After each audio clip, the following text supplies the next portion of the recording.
Hello YouTube and welcome to episodes 2 and 3 in the Symphogear GX reaction series. Back at it again, it's Friday, more Symphogear, please be excited. Last week's episode was a banger, so we're back here for another couple today. I don't know if there's much crossover between my series, but I've started doing this on other series, where I've just got the comments up here. I'm just going to read them. I think this is a way better way to do this kind of content. I don't know what I was doing in the past where I was editing stuff in and doing summaries and stuff. You guys can read it if you want, and I'm going to summarize it in my head like I normally do. It also means I don't have to give everybody credit all the time. The credit's on screen.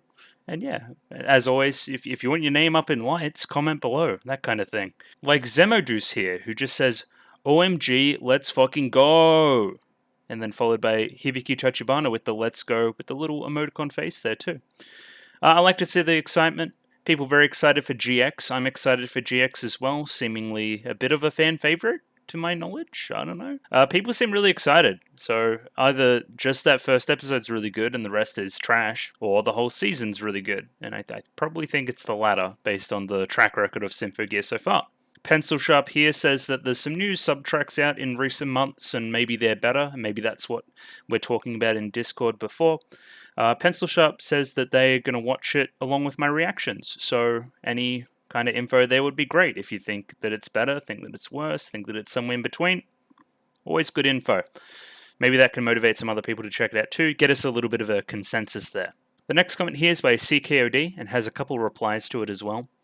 And it's kind of going into my question from last episode, why don't more people talk about Symphogear? I think I said it a couple of times, because it's really, really cool, right? Because you see certain magical girl sci-fi adjacent shows do pretty well. Even sometimes in the West, I know that this kind of stuff is way more geared to a Japanese audience, and it does really well in Japan, just see the numbers of people at the concerts and that kind of thing. But Seikeru comes through with a couple more ideas as to why it's not so popular. So it's an anime original, so there's no manga fans to push the hype through to the anime fans, so that's a huge part of hype cycles, especially in the West. And there's some Crunchyroll fuckery, apparently, so they only got the rights for 4 and 5, and they didn't release... They released 4 weekly at the same time you're releasing 5 weekly, so nobody could catch up on 4 before seeing 5, so 5 did worse than it probably should have, based on that.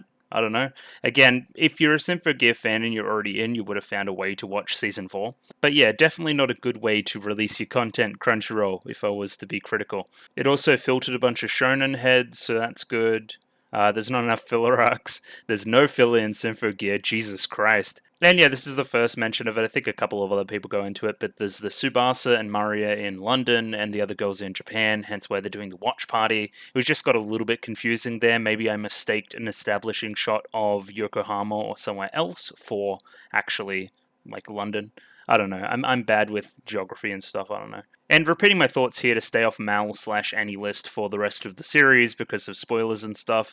And it's frickin' Inori Minase as Carol, who is extremely famous, put up a bunch of Inori Minase characters over this comment right now. I think she's very good, and I think she's going to do a great job as Carol. And in the replies, we have Bonnie and Bamps talking about other reasons why Symphogear isn't as popular, so people don't like female-led shows.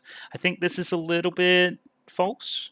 I guess the shonen audience of a Crunchyroll probably doesn't appreciate it as much, but your general anime fan, they actually really enjoy a female protagonist. I think more to the point, the 5 seasons is a little bit intimidating, and yes, has crazy pace / cliffhangers / that first season isn't a wower in the production department, so unless you're really paying attention to the other cool stuff that it really does, then it's going to go over your head. Again, if you're watching it more casually, then you might just think, oh yeah, this show's kind of lame. I don't know. If you remember back to episode 1, I forget if I said this, but I did try to watch Symphogear in the past, got halfway through the first episode and just went, and just went and did something else. It's because, and this is why the channel's great. It's forcing me to really focus. I've found that a lot with shows that I wouldn't normally sit down and watch on my own time. I'm sitting down and focusing more and appreciating them. I think it's really nice. I think this is a really great way to watch anime. And Bamps comes through with, there's a little bit of copyright law / song stuff that's weird to translate, so I think Crunchy subs don't even get song lyric translations because copyright's weird. Anyway, lots and lots of reasons why Symphogear isn't as big as it should be. Big old comment here from Bonnie. Here comes my favorite villain group of the series. That's good. It's comparing it to, I guess, Chris and Fine, and then Maria, Kiriko, Shirabe, and Ver, and Mom. from last series, I guess. There's definitely a challenge in creating something fresh and memorable. I already see the similarities between this and G. I wonder how we're going to twist it. I think that's where we're going to see the really good stuff that this season has to show me. I didn't notice much of this, a noticeable upgrade in production, but again, I wasn't really looking for it. I was kind of more focused on the mountain punching. But yeah, it looks good. Looks really good. Probably, again, not as big a jump from 1 to 2, but again, I think 2 is a good-looking series of anime, so... Apparently there's something called a Q box, which allows them to record dialogue and songs simultaneously in one booth. So this is a game changer in making songs feel more natural and dynamic. Okay, I see. I don't really know the difference there. I don't know why that couldn't have been used in the past. But again, I'm not a voice actor. Apparently the opening song is called Radiant Force, and yes, Hibiki does suplex a spacecraft. Much to my ire. Yeah, Symphogear is truly international, I agree with that. And yeah, the clarification on where they actually are again. So apparently, this is news to me, the song Glorious Break, which is the ending song from last week, isn't the opening. So there's a different opening song that we'll get in episode 2. So I should probably go back and read that song and have a look at it. I thought that song was really amazing. I was actually really looking forward to that being the opening, because I thought it was a great piece of music. So hopefully there's another equally great piece of music that's the opening for this series. I imagine there would be. They haven't missed yet. Miku's ponytail will make a return. Oh my god. This is the best news all week. And yeah, a little bit of stuff with the subs as well that we've gone through. I think, yeah, unless there's some wave of support, I'm not going to change anything. Yeah, I think with the precedent set, Symphogear will never show it opening in the first episode. I think, yeah. Symphogear seems to be really strongly structured around similar ways. If we can take series 1 and 2 on face value, if you know what I mean. There's definitely similarities in structure and stuff, so... watch out for it. As a fellow Australian, I sympathise with the desire to swim. Hello, fellow Australian. Yes, I think I mentioned it. This is the only place I've mentioned it. I'm going on holidays in 2 weeks, so there will be a week missing there somewhere. I'm planning a little fun video in the meantime, which will come out that week, just so I have something out that week. But yeah, I'm definitely going to go swimming. I'm going to go to the beach. It's going to be awesome. And a little more clarity into the literal idol line, like a false image, a figurehead for people controlling information about the incident. This is seemingly Maria's arc for the season. Like, the auto-scorer girl calls her out on it as well, the hypocrisy of the cover-ups and that kind of thing, and what Maria actually did, and can she reconcile her bad actions from last season with her good persona now? It's going to be one to watch for sure. Of course, we have Vitaly Kuzmin with a number of Symphogear enjoyer reactions, which I enjoy. Again, last episode was a bop, so of course I have a number of good reactions from it. I think this Miku's favorite moment was just a shot of Hibiki's ass too, which is funny. Calypso, the auto-scroller's eyes rolling vertically the whole way around was actually the moment I knew should be my favorite. I was actually kind of into it. I'm not. I hate mannequins, so we're gonna watch her. She seems fun at least, not like someone like a Ver who I just hate. Why am I removing heart? Get that out of there. So, again, these characters don't even have names yet. It's hard to make opinions, but they are cool. I really like the heavy makeup. I think it's a nice character design touch. Maybe Vot's another Australian as well. Got a little koala there. Pog. Calling Carol a fan favorite is an understatement. As I said last week, I knew about Carol before watching Symphogear. So, that's just me being online and around anime spheres and that. I just thought, oh yeah, that's a witch girl called Carol. So we're going to watch her. I don't really know what she's about yet. She seemed pretty quiet and a little bit forlorn last week. So again, keeping an eye on it. Bamp's clearing up a little translation foible, which is fun. A couple of them actually. Also, Slaughterer of Miracles is better as Murderer of Miracles. I guess that works better as a little bit of alliteration too. And the last comment here by Seraph Armoros, not a spoiler, Dane was a dwarf from Norse mythology. Isn't Dane also something in like Lord of the Rings? I don't know, maybe I'm wrong. Though some accounts list him as King of Elves, his name means dead. Okay, wait, no. Dane is king, so dwarf's king legacy. And dwerg means dwarf. So dwerg Dane would be, again, dwarf's king's legacy.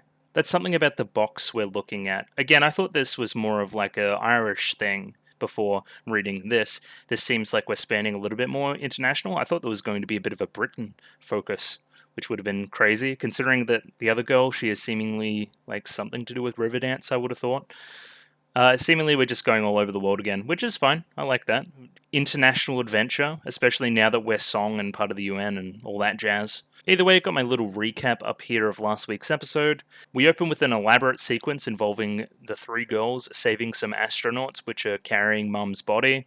It's awesome in one word. One thing I noted was that they needed approval to act in this situation, something that won't be needed now that they are part of Song, which is under the UN. They just have the jurisdiction to act anywhere at any time. There's 3 months of peace here. We kind of get some little flashes of stuff that they've been doing in the meantime, before there's some kind of warning at Yokohama, but that quickly disappears. Again, I'm thinking this will be expounded upon later. We flash over to seeing a little girl running away from a fabulous clown with a gun.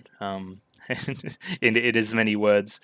She is also holding a box of some importance, that being the little girl. So running away with this box that is seemingly like the MacGuffin for the series, like how the skull was last series.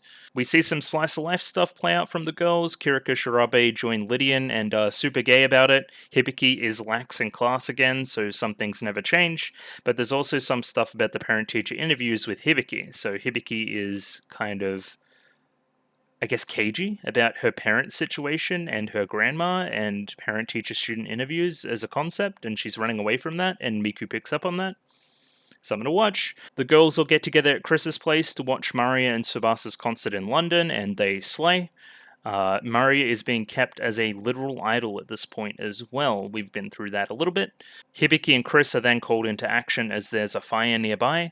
At the same time in London, Maria is called into action fighting off a auto-scorer. So that is the kind of red-haired girl that kisses and does magic, and she's kind of like a mannequin. Hibiki saves a bunch of people from the fire, which is cool, but before she finds a witch girl called Carol, who seemingly has a tragic past involving her father and fire. Hibiki calls out to Carol before getting shot at by some magic. I should also mention that Tsubasa is helping Mario against that auto-scorer in London currently. We have split the scene. We're going to jump into some action, I believe, and that kind of rolls into our predictions. I believe the structure will be similar to G2. So in Symphogear G Episode 2, we had kind of the end of the conflict, and Maria says her thing to the thing, and then they shut off the feed, and then they start to fight. And there's a couple songs there to read and that kind of thing, but mostly it just gets the plot moving forward. I'd imagine it's something like that. We find out what's in the box, we reveal some names for the auto-scorers, we see how they're related to Carol, if they are related to Carol. We get some kind of momentum going with the adversaries and their plot to do whatever they want to do. Just a couple like questions out to the ether. Is there going to be a big bad character, such as a Ver in Season 2, and such as a Season 1 Fine in Season 1? What is Hibiki's family situation? We're going to keep an eye on that. I think that's an important theme going forward, especially with our miracles idea as well. The miracle that made her a Symphogear, how does that impact everything else? Are miracles always a good thing? Do miracles happen when you want them to happen? If you try hard, will miracles occur? Is that insulting to somebody like Carol, who didn't have a miracle occur for her? In a similar vein, Maria's arc this season, we're going to keep an eye on it too. It's reconciling past I guess evil Maria, where she made some bad decisions, but again, we've been through her weakness in her character and projection and all these kind of things with Maria. Is this going to be an arc for the season? Again, Symphogear's done nothing but surprise me, so I imagine there's more to it than that. What is Chris and Tsubasa going to do this season? Who knows? We will see. It's going to be hard to give all the characters satisfying arcs going forward, considering how many of them there are now, and yes, it is only a 13-episode season. But something to watch going forward. In the meantime, just my shill stuff. If you like the video, consider liking the video. If you like the video and want to see more, consider subscribing to the channel. Comment below anything you thought about the episode, anything I could do to improve my presentation, comment below. I'm doing follow for follow on Twitter, so follow me on Twitter if you would like me to follow you back. And the Discord, join the Discord, love the Discord, Discord. Rightio, jumping into episode 2 of Symphogear GX right now. Rightio, got episode 2 of Symphogear GX up here ready to go. Let me pop that up on screen. 23 minutes and 40 seconds on this one, so sync up accordingly. As always, picture-in-picture in the description below and using the D-Truck subs. Just going to give it a 3, 2, 1. Rightio. 3, 2, 1, go. Yes, we are back. Seemingly a bit of a loud episode too. The alchemy will shatter the world, and I will murder those miracles.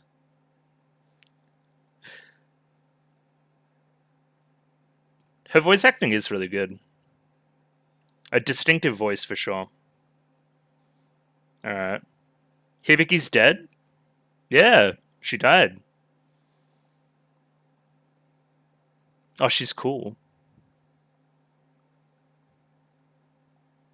Yeah?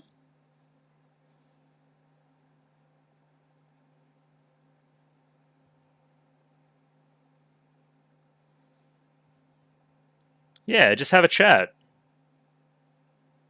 One thing I'll do now, because I can feel it on the mic already, it's just this. Yeah, don't need the fan on. She'll be right. Will you step aside? You never do. A cause worth fighting for. So does Hibiki. But she can't, tell you that. Rage to the sky. Cool, we got like the magic stuff going on.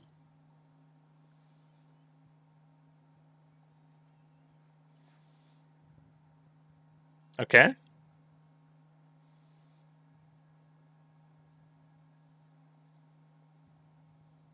Big old sword? Eye? Burn the witch? Okay, this is a different vibe.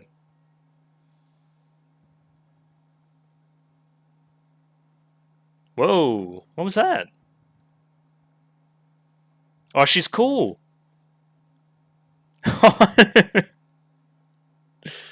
Okay, what are you three doing?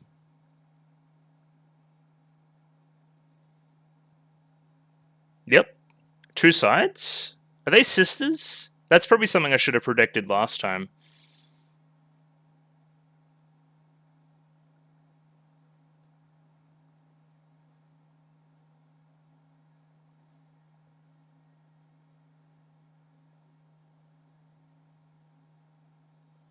Who are all those characters? Who are those characters with the teeth? Yeah, who is you?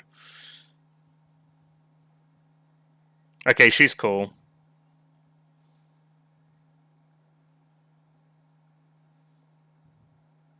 Yeah, we're all here. There's a lot of characters. There's a lot of characters. That was cool. A nice sleepover together.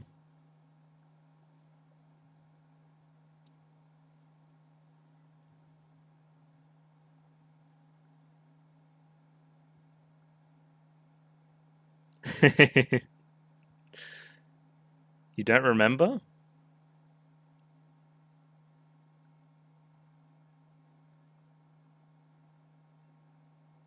Okay. Bye. Me and my girlfriend need to go over here. But also they're going to obviously go fight now, because they were mad about not fighting last time. No, it's Hibiki. She'll get it done. But there's some evil person over there. Ooh, that was a really awesome shot. Okay, what are you doing, Chris?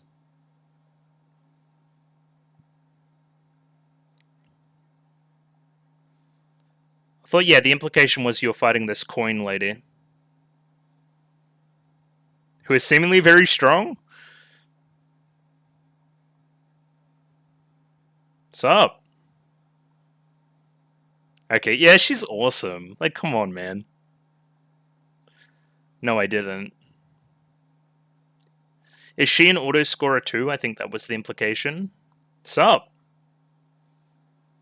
Again, she's got the same hair as Carol.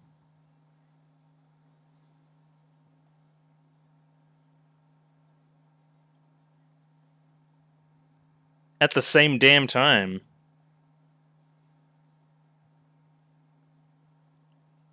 Ogawa.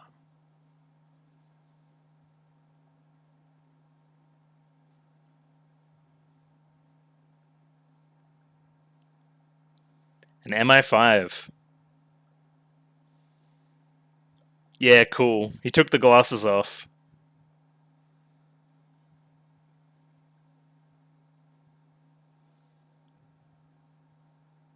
This is like two gun users too.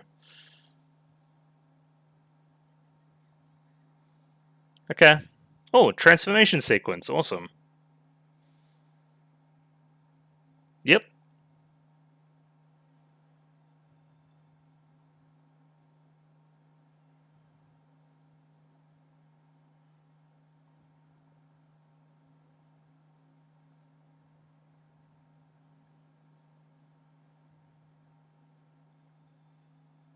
I love her shoes. Her stupid Pippi long stockings, like shit going on. Dorothy, Wizard of Oz type beat. Yeah, that was cool. Yeah, watch Chris's song be extra every time. Oh, that's actually really good animation. They're just not human. Yeah.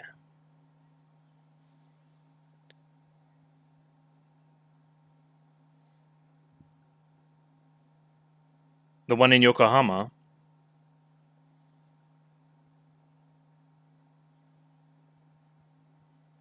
So at least one more song here?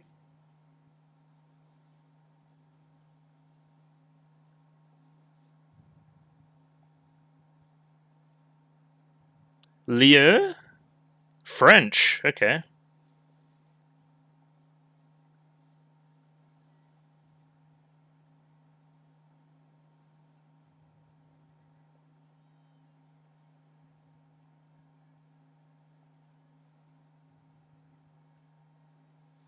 Yeah, give him a Megadeth party. Why not? Yeah, but this isn't gonna do shit.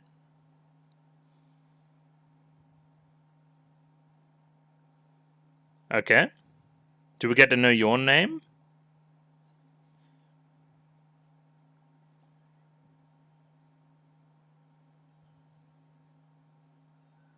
What? She just got smushed by a giant sword.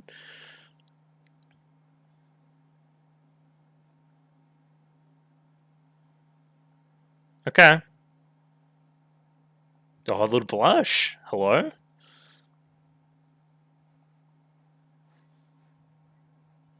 I know I didn't kill you. Oh, cool shield. Coin shield.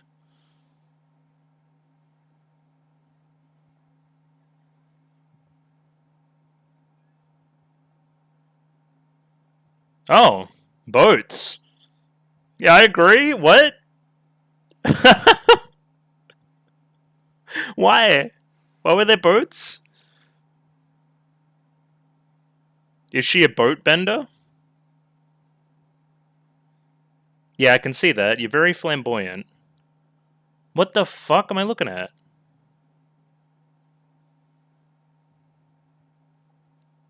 Did she have like a kaiju that she could make out of herself? Are we gonna get like some big people battles? I hope so. Yeah, come on, you two, jump into the fray. Why do they need Linker? Are they weak without it? Yeah, they're trying to take it all on their backs, right? Nice.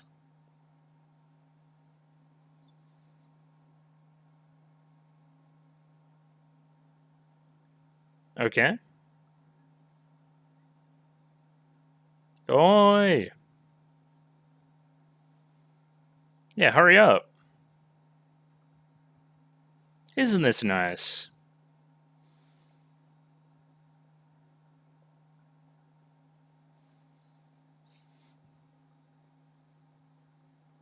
Well, those are cool traffic lights. But why don't they let you fight? Is that just a bridge too far for them? You two are like obviously very good fighters. Yeah.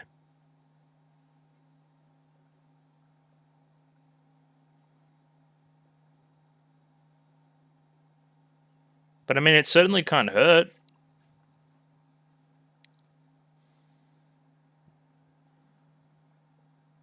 Sus individuals? What, was that the helicopter? Yes. You should get involved. There's also like a kaiju, kind of. It seemed almost like a shadow, though.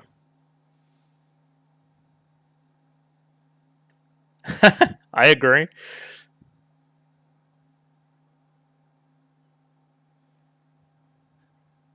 I don't think you're fooling anybody. I already know who you are. What, they yelled out, watch out? Elf 9. Protect the world from Carol. Okay. I would have imagined that you two were related somehow. But I guess the auto scorers and Carol, because they're all magic. Heretical technology?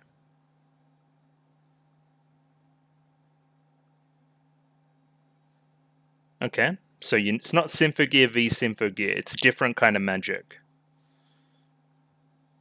Yep. Sup?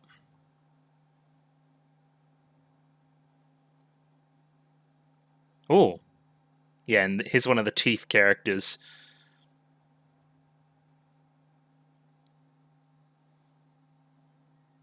They all have this, like, this kiss suck ability. Don't like how that came out, actually. Soul suckage.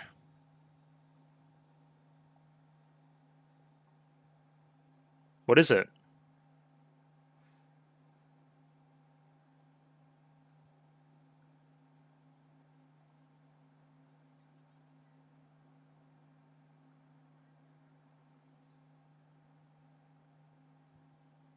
You didn't want to fight? Yeah.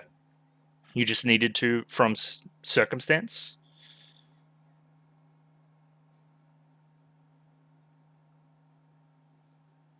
But I agree with Carol here.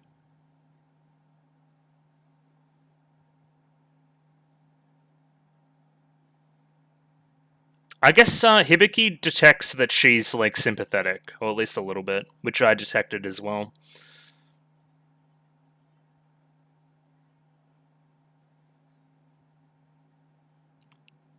Okay. Based Genjiro?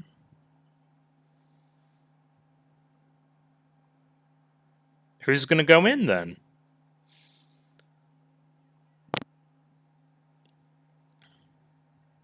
How dare you see me cry? Didn't try to. I just saw it. Oh, the click with great acoustics on that.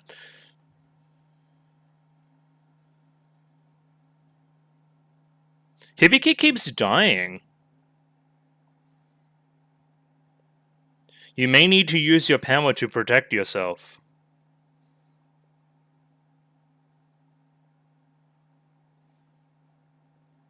The one time Miku's like, oh yeah, she'll be fine too. Okay.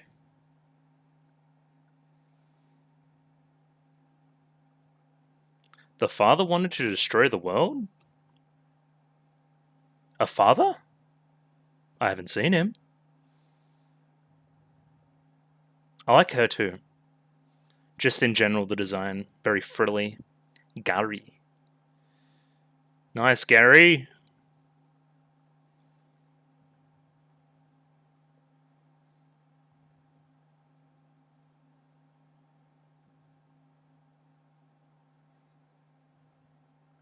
Mika? Or Mitcha? Mika?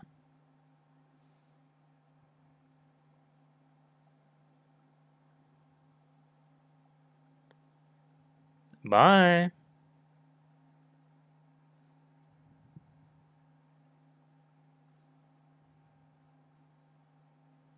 Okay. See you later. Okay, we didn't go as hard as I thought we would. I guess there's still the one over in London. Oh no, they ran away, I remember. Tsubasa was blushing.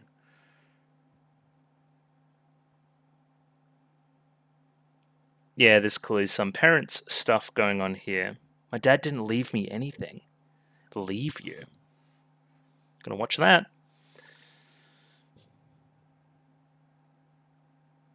I kind of agree.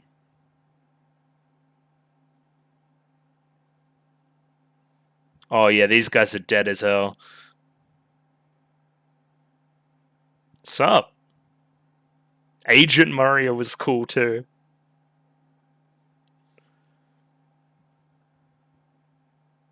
We're borrowing your car.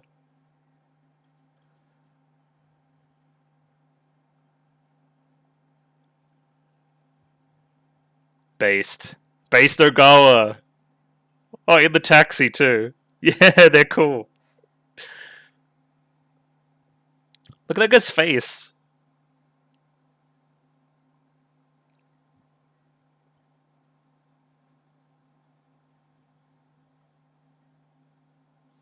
They certainly are.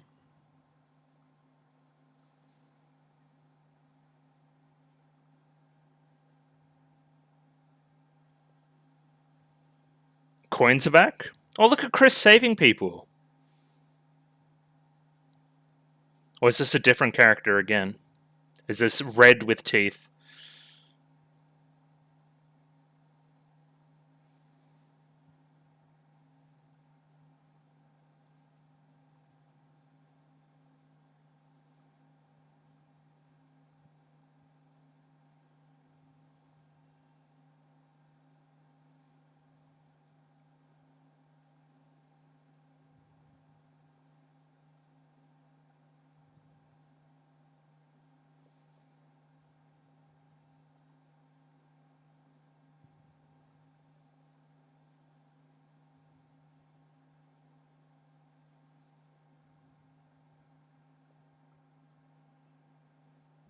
Okay, I'll need to read that.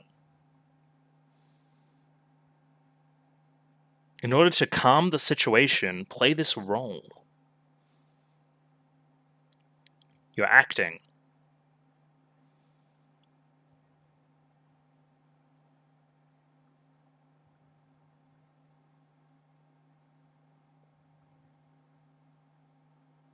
Just lie.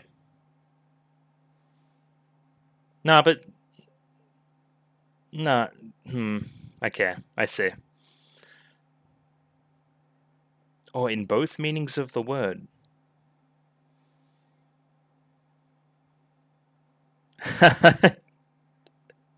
Is this the noodle guy? I thought he was cool.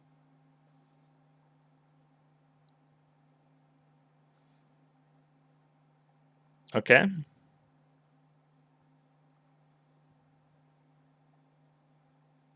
Your underage accomplices. So you're taking it all on your shoulders.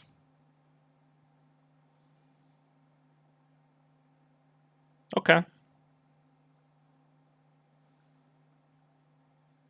This isn't what I should be fighting for. Oh, she's back.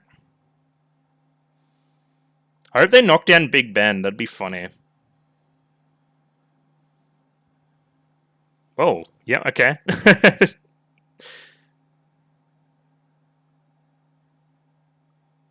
Oh, transformation sequence. For the cool one. Oh, she's like serenading us.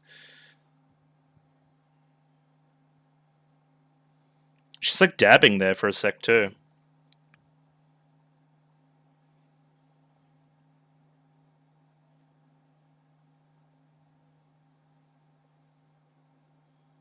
Yes, indeed. This is a really arse-tastic season. You ever thought about that? Because I certainly have. She kind of did slice that car in two.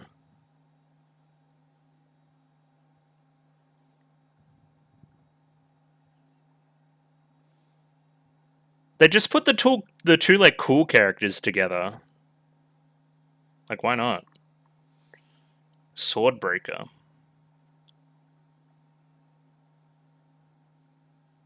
Oh, noise. I agree. Okay, so they can generate noise through alchemy. Gotcha. And it matches the pattern we detected last night. Apparently not.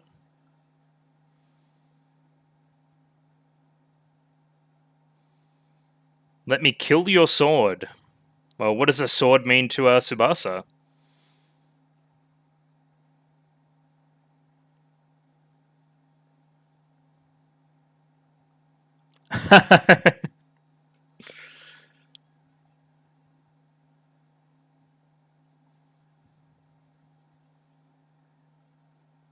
Yep. Classic Tsubasa spin shit.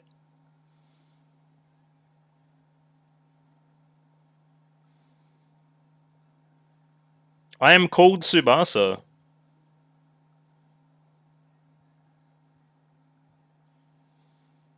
Oh, who the hell's this? Who's mans?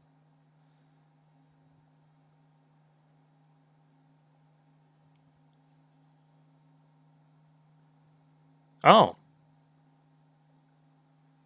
This is terrible news? They seemingly disintegrate our gear stuff? Okay, they're worse noise. I see. They're noise that work on Symphogears. Oh. Oh, she's in like a clockwork realm. Alkanoise. Who the fuck am I looking at? Alright, that's a stakes raiser.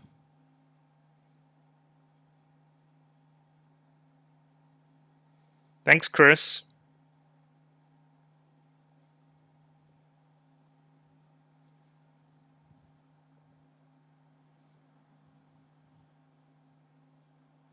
I like our little lead into the ED too.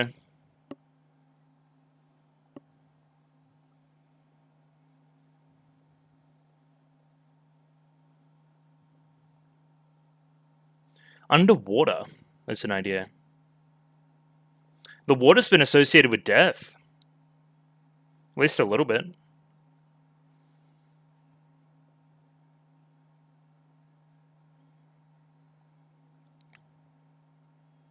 What did you two even do? Honestly, I forgot.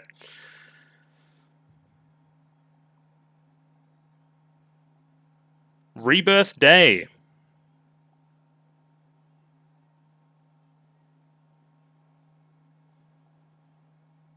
All these like mirror shots.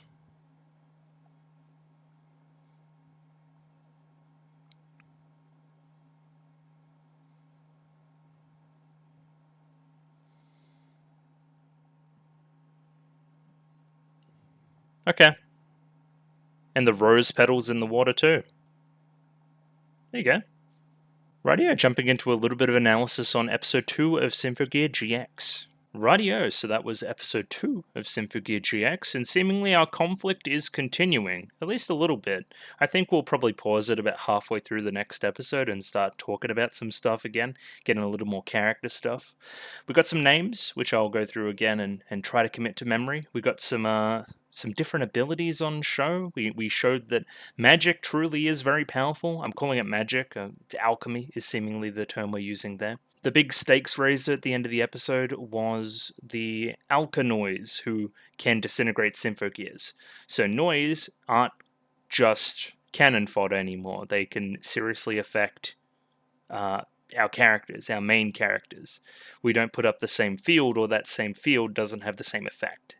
Surely we'll dive into this a little bit more, but Tsubasa's like relic just like disintegrated, right? Unless it didn't. And Chris's was on the same track to doing so as well. What gives? You know what I mean? Like, that's really bad. I don't know how we're going to get back from that if that's what happened, you know? Maybe it's only at half effectiveness or something now. But we will see. Carol versus Hibiki on the subject of parents, on the subject of influence, on the subject of why do we fight? Something to watch there too. Should we fight? Do we have to fight? Chris and Elf9? having a little bit of a conversation there as well, seemingly our connection for the season maybe. Chris finding somebody to protect. There's some sparks flying off with Mari and Tsubasa. Anybody feel that? That's crazy. That's a cool couple if that's a couple, or a ship at least. Either way, just gonna jump in now, have a few songs to read, new opening, new ending, all sorts of junk, so we'll do that right now. So she wants to bring about an apocalypse of all creation, which I guess is our big bad for the season, the thing that we're trying to do that is evil. Again, very sympathetic antagonist in Carol right now. Some of the auto scorers are a little more brutal, but still they're like cool. I still root for them somewhat, right? Nobody's been outright sadistic, I don't think. Just like cool guys fighting. I like cool guys fighting, I can get down with that. My words carry the power to slaughter miracles. If Symphogears and us having Symphogears can be considered miracles, and what happens at the end of the episode happens, this is coming to fruition. You definitely slaughtered their gears there. Again, we're getting this idea of Symphogear and miracle from, I guess, one of Hibiki's first lines in the season when she finishes suplexing the spaceship. She says that.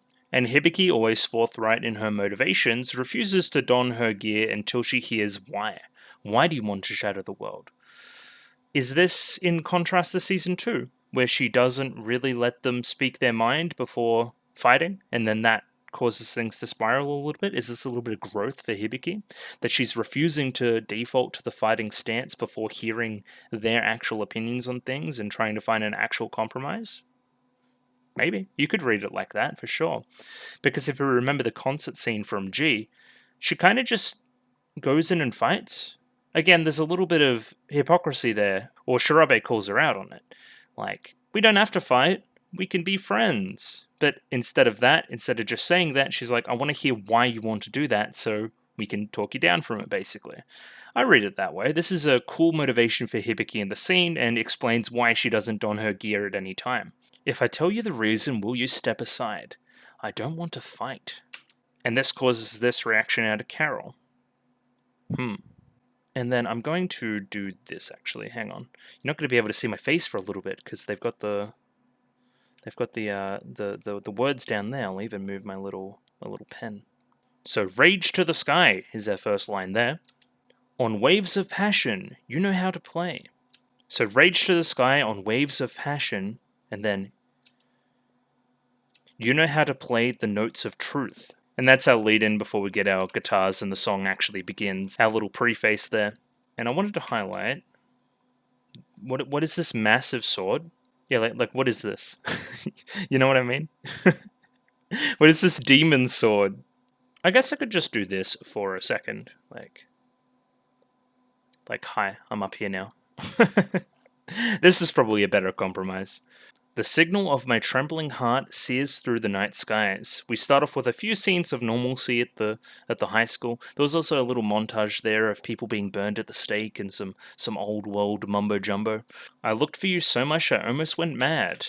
And yeah, Tsubasa's on like a cool bike back here too. Yeah, like cool guys don't look at explosions type beat. She's just cool.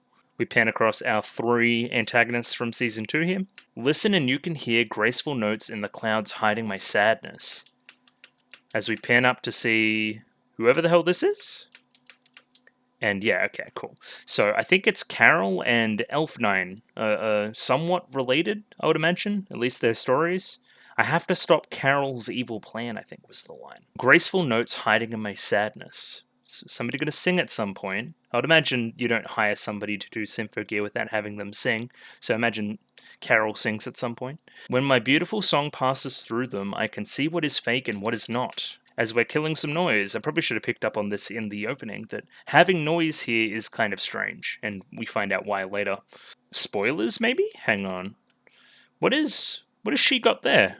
What you got there? Hang on, where's my pen? What's this? What you got there? Right? Unless I'm crazy. We play that out a little bit.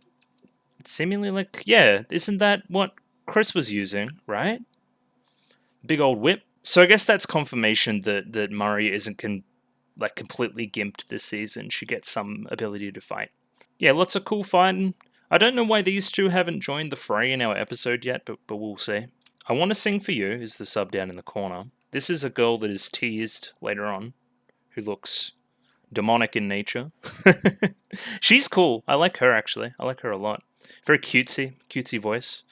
Carol's cool, but we've been through that. This is Elf 9 here. Where are you? You had like a French name that I don't remember, like Douai or something. We'll say. And I still don't know your name, maybe? I don't think I do.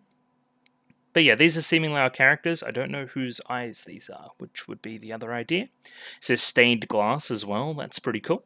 I want to sing for you, give everything you have. If you can believe in your dreams, nobody will stop our heartbeat. Extremely Symphogear line, for sure. Just lots of fighting. There's lots of characters, loads of freaking characters, and lots of fighting. Let us go together hand in hand as we see all 6 of our main characters now in tandem fighting. I love your smile so much. And look at this absolute nonsense. She seemingly has like super gloves or something, which is fun. Yeah, just nonsense. How many of these people are real? How many of them are auto-scorers? How many of them are under Carol's control? We're going to see. We are going to see for sure. Whatever Carol is, she seems extremely powerful. Like, most powerful being in the universe established so far powerful. One thing I want to highlight right off the bat, this is a fabulous face from Ataba for sure. Love that. Love everything on screen here. So is the implication here that Hina is you, is Miku, right? I think. Because of course it's Kohinata Miku, right? That's why it's Hina. And then Kine Chris, is this like a short for Chris, I would imagine, right? Because it's Yukine Chris. Yeah, Kine Chris. Yeah, you're weird. I don't like your names. They confuse me. But yeah, Miku has the key to Chris's place because Hibiki gave it to her, which is strange. I guess because they had to lock up when they left. I wonder if there's some other implication there to why you have a key to Chris's place. Strange. And then I thought the implication here was that they were just going to run away and then immediately join the fray, but that isn't what happens. I think the most notable part about this scene, as I erase this little part up here because it's annoying me, is that she's not worried at all, Miku, right? Hibiki, this is what Hibiki does. She helps people. If she's out helping people, I'm more worried about her stomach than her life. But that's not what happens. She gets in a fair bit of turmoil by the end. This is a gorgeous shot too with the train. Just great looking. That's fantastic. Love it. You could also say it's a little bit metaphorical because there's a storm coming, right? I feel safe around her. Then, ooh, big train cutting through everything. Flash to a helicopter that links us into the Chris scene here. The helicopter goes down here. This is the main indicator to Kirika and Shirabe later that they should fight because something is amiss. And yeah, look, she's just like JoJo posing and being absolutely ridiculous. Fabulous is the word that I would use to describe this character. And being French is not a surprise with the character design. I'm just guessing French, by the way. I could just be completely wrong. Genjiro learns that there's 2 different battles happening at the same time across different parts of the world, which is a little bit confusing, especially if they're linked, which is implied to be the case. Yeah, because Tsubasa is international now, I want to see that bald guy come back. What was his name? Remember that guy who I said looked evil? Yeah, I want to see him back. It's 2 gun characters versus each other, one with coins, one with a lot more swearing. And we get our first of 2 transformation sequences for the episode. First one is Chris's, a little more risque than the other one, I will say. She's definitely got a figure, for sure. But yeah, mostly using the similar ideas with the kind of the relic fragments on top of the body, generating the parts of the gear.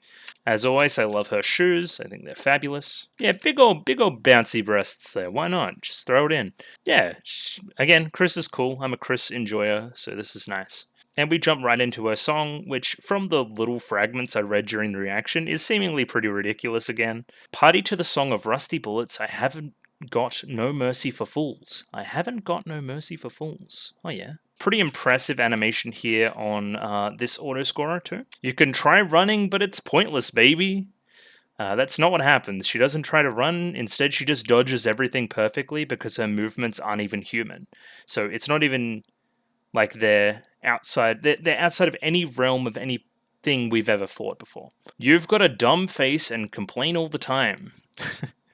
She's very to the point. I like Chris. And this is where, I forget this character's name, but could these signatures be related to the same one, the mysterious one at Yokohama the previous night? I think this is implied to be true, yes.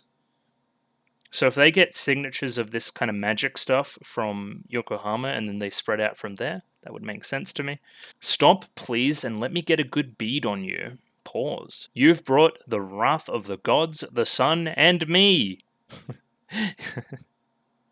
I love, like, all-knowing deity, celestial body, and Chris from Symphogear. She's definitely got a bit of an ego, for sure. Lick your wounds all you want and let your tears roll. I don't care. Chris songs are a joy to read, for sure. Okay, so you know about Symphogear users and superb phonic gain, so there's at least some relevance there, at least that you know about. Yeah, okay, I was dumb. Her name is Liu. Liu. Wait, I forget my actual pen. Liu, right? So when I said Dwe before, I'll just sub that out or something. And make me not look dumb. And again, I'm imagining this is French. Like, just in the confluence of vowels there, I would imagine that word is French. So Dwerg Dane's legacy as well is what our little Elf 9 is carrying here as well. So I have to bring them Dwerg Dane's legacy as soon as possible. Again, I reread that. What does she mean by bring them? Who is them? You're clearly trying to keep it away from Liu, right? I've got a shower of arrows and a rain of bullets to punch you full of holes. Thanks, Chris. And this is a difference. I won't forget the hand holding mine. There you go. She's in a good place. Nice. And she's going to protect the smile of the one it belongs to. Yeah, look at this face. Ignore the fact that her gear's destroyed by the end of the episode. This is just nice to see. I like seeing her happy. And that's what true strength is, baby. Is protecting other people's smiles. True. So we get a real fade to black there off of Liu into this character. Again, implying their connection. But Leo got hit with a bunch of missiles from the Megadeth party. But she recovers. She has some crazy ability in the pocket, I assure you. Now, this is what I wanted to talk about. Massive, like, sparks coming from these two, for sure. Look what's going on there. What's going on here? You know? I don't know, maybe I just have my ship goggles on, but I certainly saw it this episode. Either way, she gets smushed by Tsubasa's giant sword, knocking her through the floor, and kind of taking her out of the scene for at least a little bit. And we're going to use this opportunity to run away. Maria grabs Tsubasa's arm. We're leaving Tsubasa. Blush! Blush! Look at that! Crazy. We love to see a blushing Tsubasa for sure. So she clearly has like some coin shield that she can use when in danger, as well as some other coin abilities that we see later on. Elf 9 says, "Watch out," as she looks up and sees a bunch of boats. And I'm like, what? Why? So Chris maybe wouldn't have gotten out of the way without the warning? Because why else would she think to look up for a bunch of boats? And yeah, okay, she bossed up. She's clearly more powerful than we thought. And she is hardly the subdued type, but this is even a bit too much for me. So okay, what's our angle here, right? So she's on the corner of a building here, standing away from the situation. This is like a bridge or something. And then she's like standing out of the ocean? I think? Yeah, I think that's the implication. That's a really cool ability.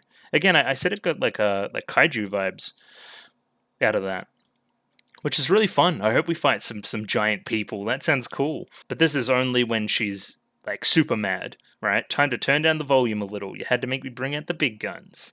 This is clearly the most powerful team we've fought so far in Symphogear, for sure. Like, Carol's power, especially, I think the implication is that Carol is powering up all these auto-scorers too, right? All these different mannequin people.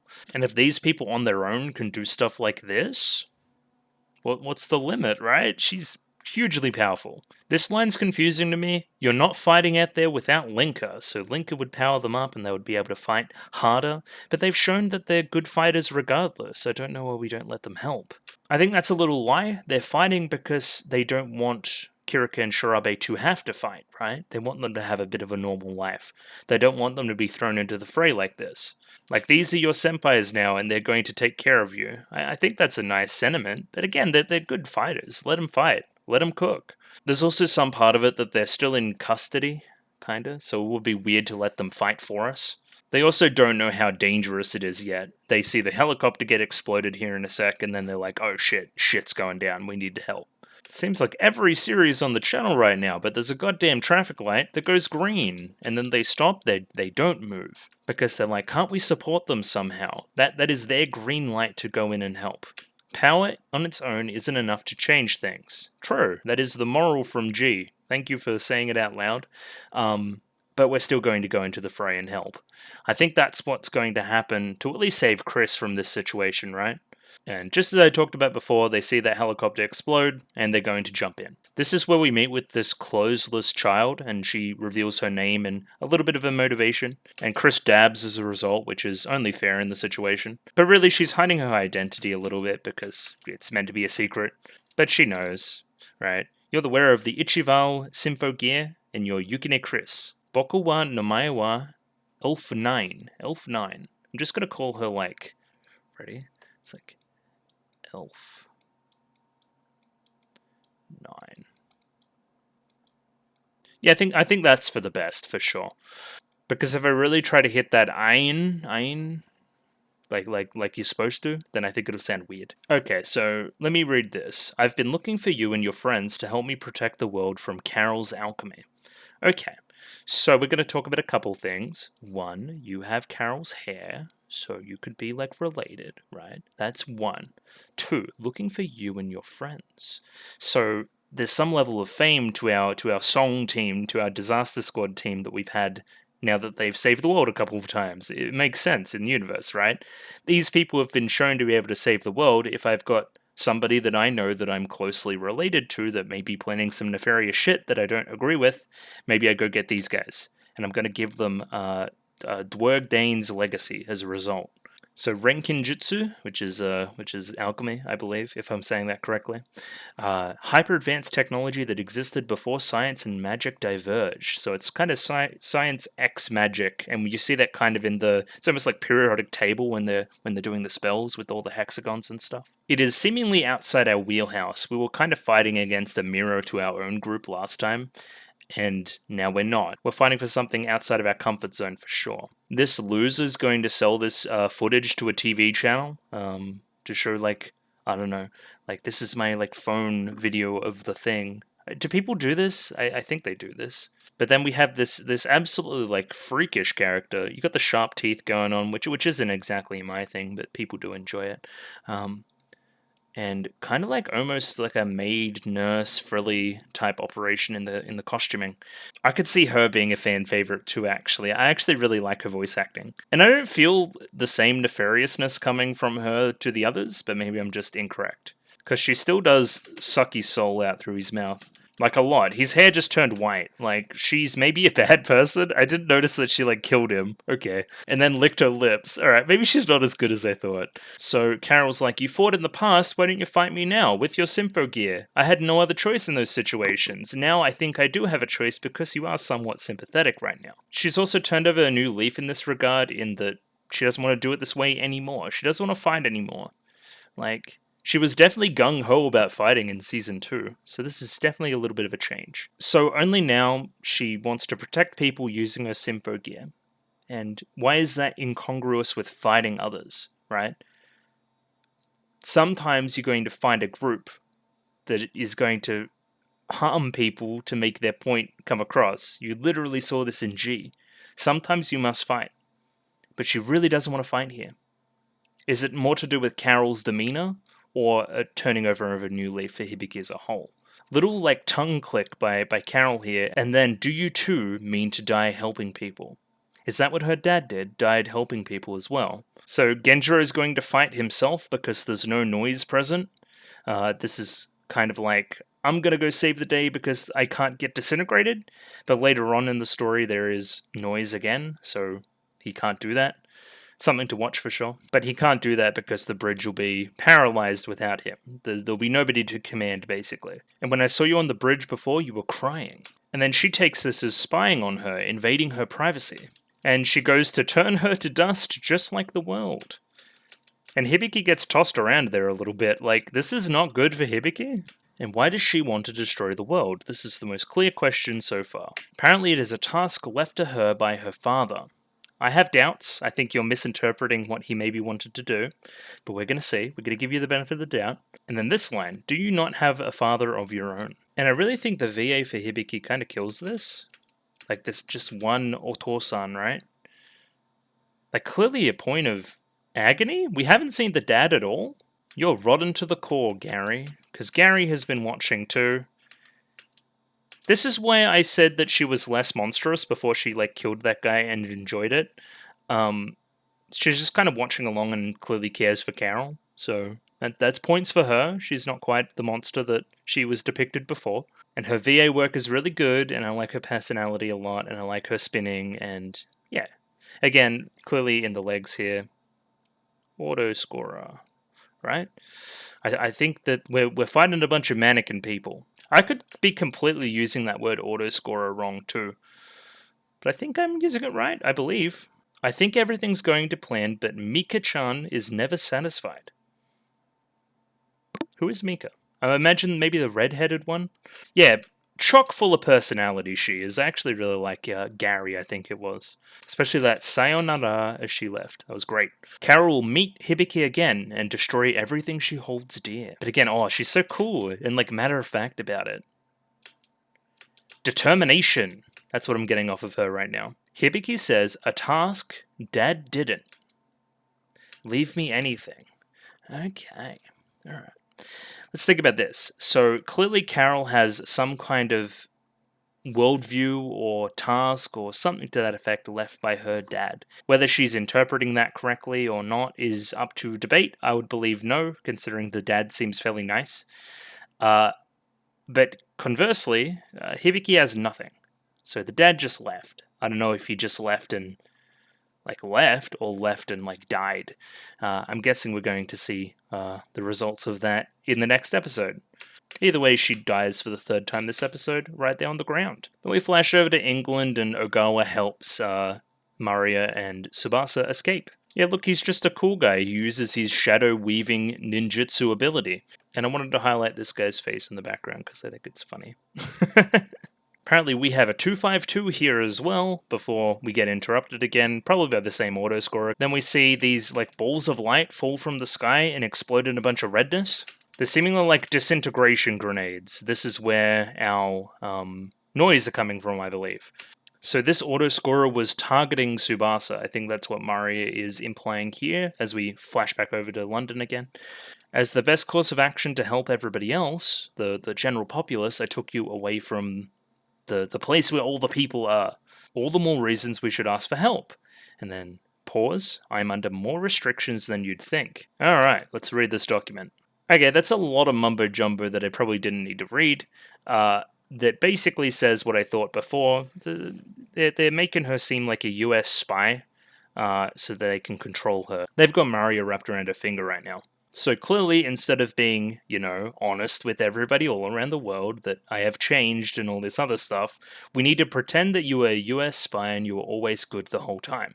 This is a simple tale of heroism, and it'll be the easiest for the masses to swallow. But her story isn't easy, right? There's layers to it. She did do bad things, right? That shouldn't go unnoticed. I'm wondering how this is going to manifest as the season goes on. And we want you to play an idol in both definitions of the word. A heroic idol touring the world, putting on charitable concerts for a righteous cause. You're an idol in that you sing, and you're an idol in that you're promoting these good ethical moves. It is wonderful propaganda. As part of their low-level manipulation, the US performed an echelon backtrace and erased all related data from all the network devices, including personal computers. So data that this ever happened? How can you do that? So in doing so, that girl, so Hibiki, and your underage accomplices will still have a future. So you may no longer have a gear, but this is how you fight to help people. Now, we've seen in the opening that she gets a whip or something, so we'll keep an eye on that. And we're quickly thrust straight back into an action scene as this auto-scorer catches up with them. It goes very, very close to her breasts there, okay. And we get to see Tsubasa's cool transformation sequence here as well. She is definitely very cool. Yeah, she smashed it. She's awesome. And we jump into our second song of the episode, which is Tsubasa's song. Or third, I should say, including the opening. I can hear the howled warriors, they drive me mad under the moonlight. some kind of voice driving you on. The shadows eat at me, and I only see their shining fangs. Okay, this doesn't sound very good at all. Either way, the auto-scorer's sword is the bane of all blades too, as we see that manifest later on with the noise, because disintegrates. But your sword can beat other swords. Cool. In your final name, I see your homeland. Maintain your memory of it. Of your homeland. Your homeland.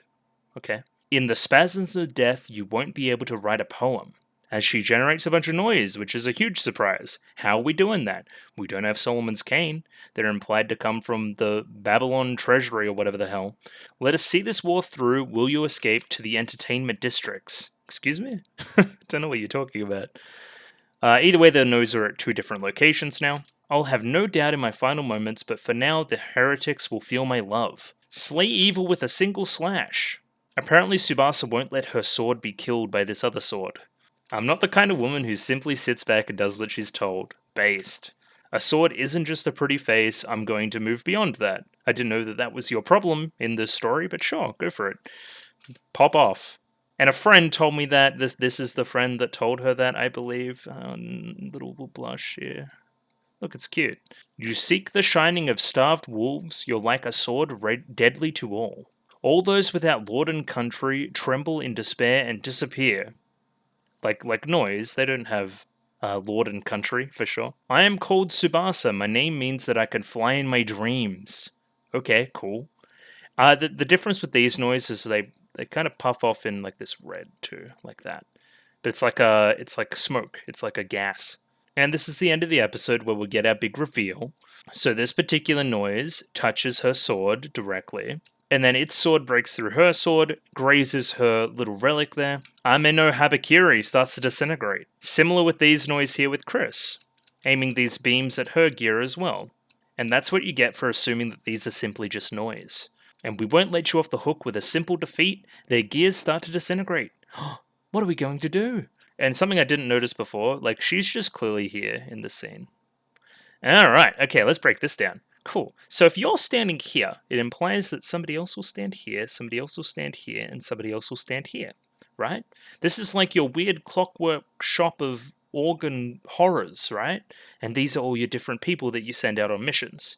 So you've still got 1 in the tuck, but you've sent 3 out to battle today, which are clearly Liu and Gary, and then another one was called like Mika, maybe? And I don't know the name of the red-headed one in London. Either way, Alkanoise, that is our next issue.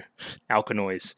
So clearly alchemy and noise, and she's got this person in the tuck with the big old red twin towers. And then we're going to jump into the ending again. I'm going to move my camera up here. We're going to have a read again. Under an endless, boundless sky, I had a dream of timelessness. Why is it that the things I treasure are the first to be destroyed? I don't know, Chris. Why?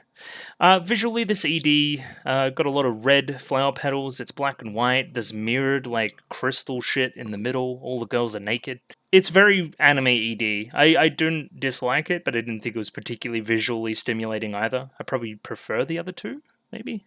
Nah, this ending is cool. I'm not going to cap.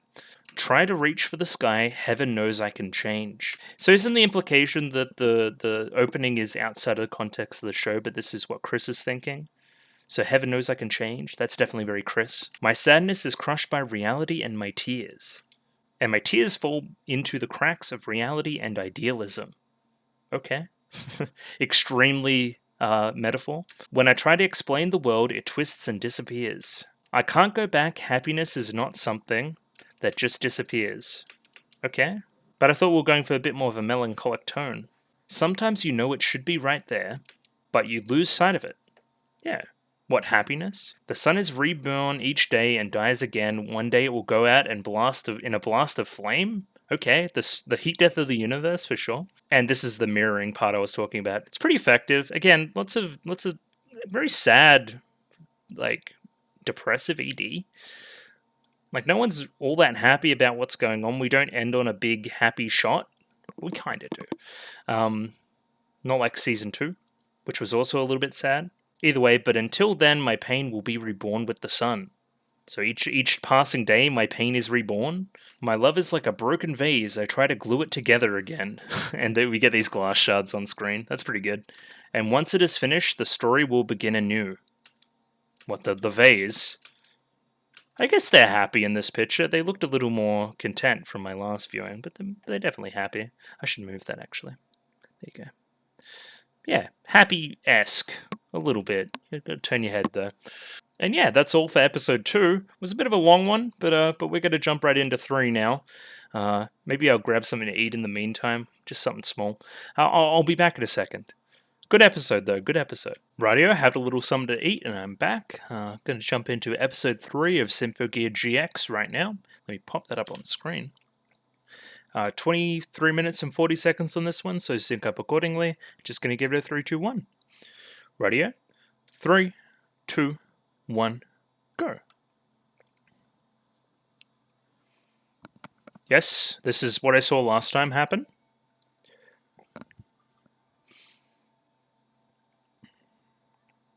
So their shit is like starting to disintegrate, but I didn't see like the relic explode.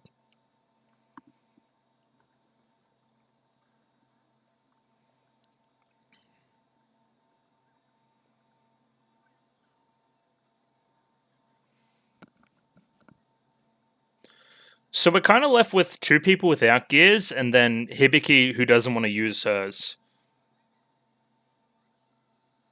Symphogear. Okay, let's watch this opening again too.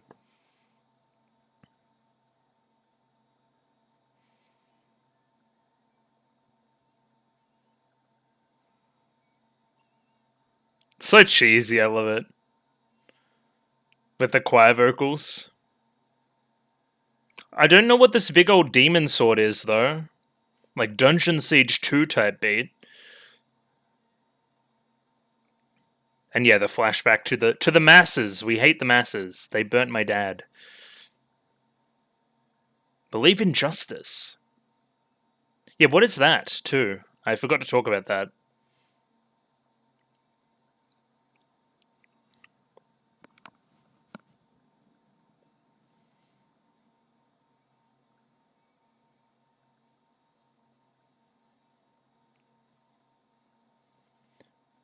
Carol Elf9. I'm trying to get names, right?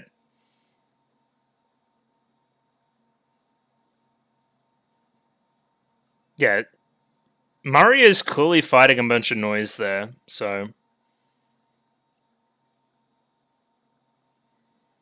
That's Gary, and Maria, and I don't know, implied to be Mika. Liu. And then, yeah, they seemingly have, like, their counterparts, right? That they fight.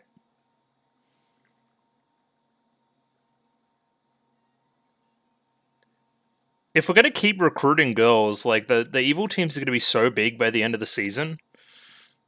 Symphogear Ragnarok. I forgot to talk about the title of the last episode, too.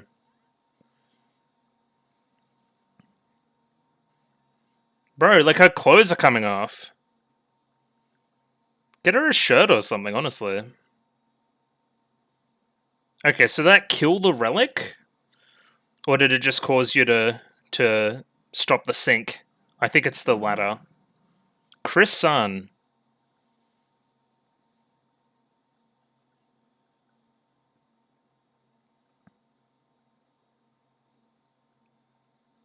Not these noise. Carbonization. Dissect the world. Okay, so we got through the defense field.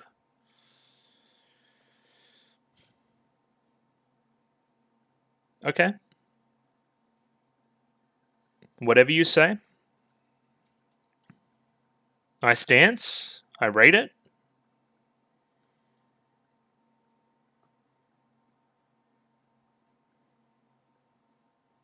Oh.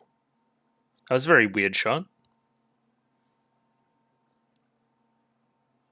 A new cast. That's kind of meta. What do you do, Elf9? Do you like battle? Oh, hello. I thought this would happen. Oh, she's cool? Why is she wearing that? Okay, never mind. Alright, we're getting lots of different transformation sequences right away. Pause. Yep.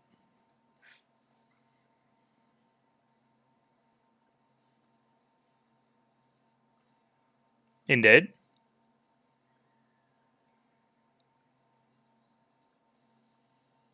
Whoa.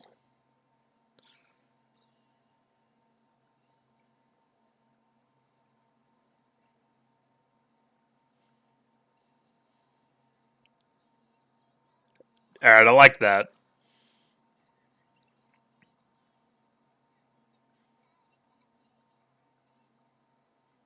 Okay, what do you have to say about our proceedings?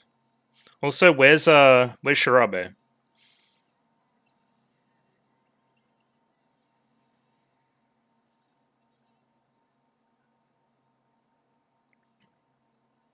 She has.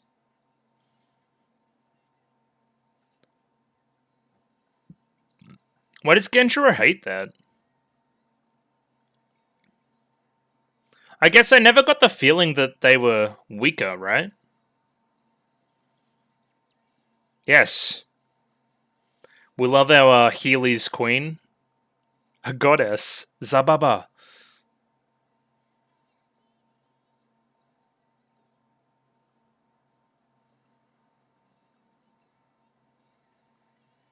Yes, go Sonic Wheel.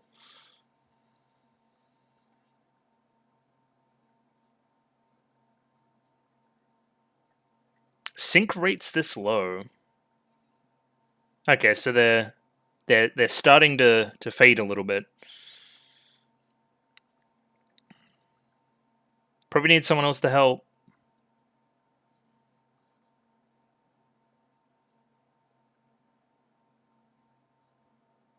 Okay. But what about the okay. Farah. Gotcha.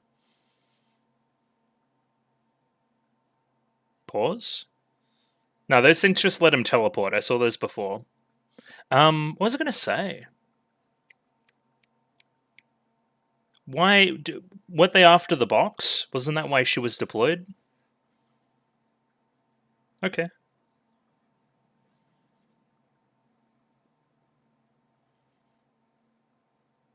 Yeah, let's have a chat with you. Yeah. That would have been my thought too, Genjiro. Maybe they're related.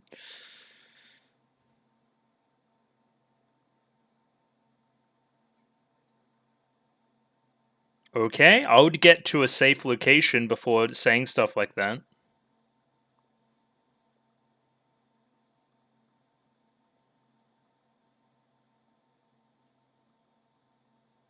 This. From back then? Oh, is Receptor children?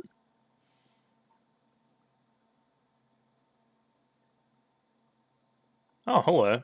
That was Serena, right?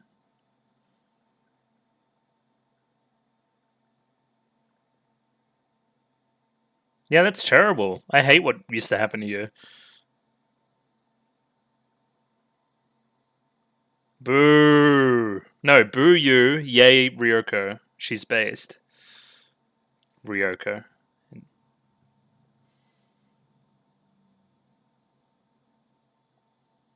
Mum's cool too. I hate that fucking Ver's still alive. He could come back at any moment and ruin the show.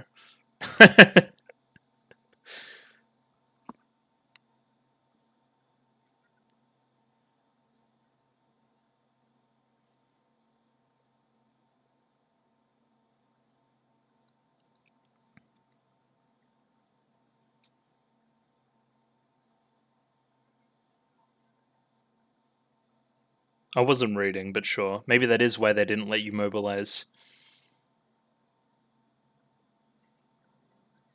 I'm wrapped in a goddamn flag.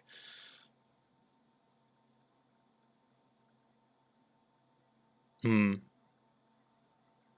It's frustrating, isn't it? Yeah, she did.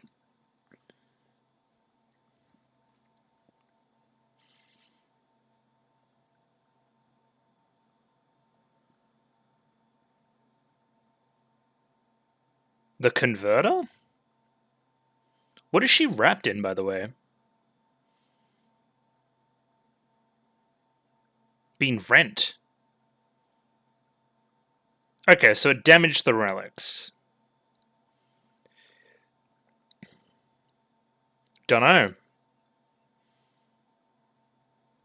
Okay, thanks, Hibiki. You tried. That's okay. You tried. You don't talk, you fight.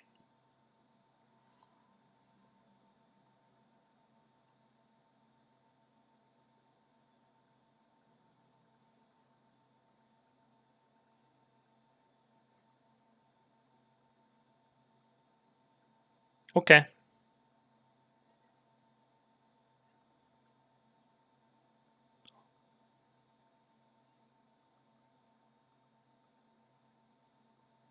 Yes! Ooh! Let's go. Okay, tonal switch. Yes.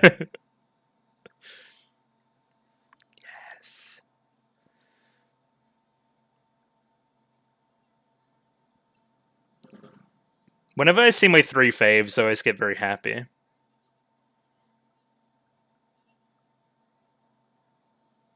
Don't cut a tomato like that, you'll hurt yourself. Cut it away from yourself.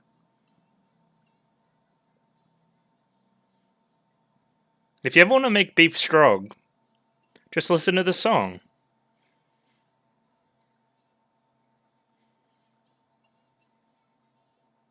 Bit of sour cream on that is really good. Oh.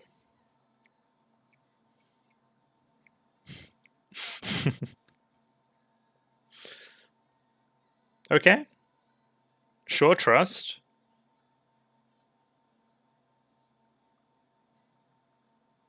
Beef or soup?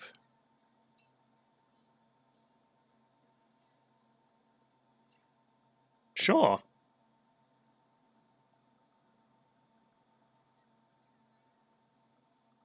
Yeah. You can. I think beef tastes best.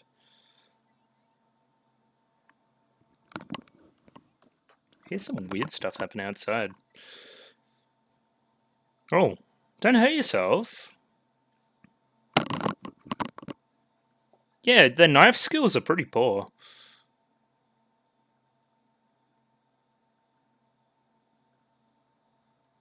Come on.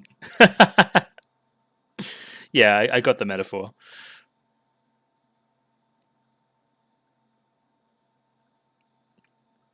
Autoscorers aren't people. I'm sorry.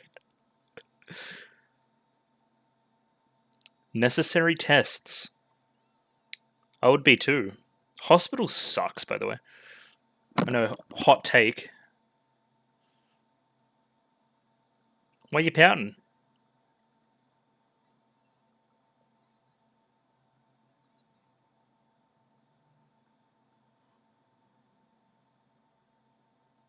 Always like this. Sharing a plane, huh? Oh, it's my guy. What's his name again? Tony Glazer? It's just come back to me.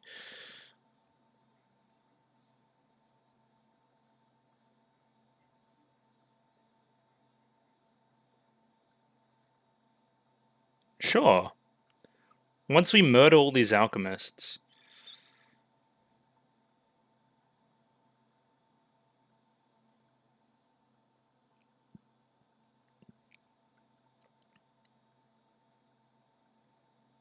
Oh, Sydney reference. Thanks, Hibiki. You can go see your 2 faves, Mario. Oh, back in the submarine. No time for that. Well, Maria's here. She's not a... Anyway.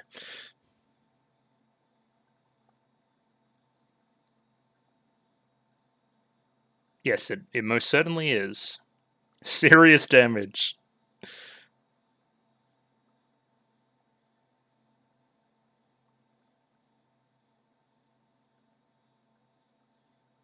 Oh, hers was destroyed too. Or damaged.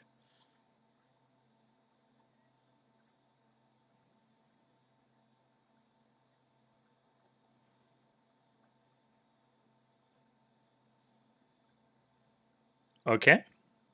Let's call her in then.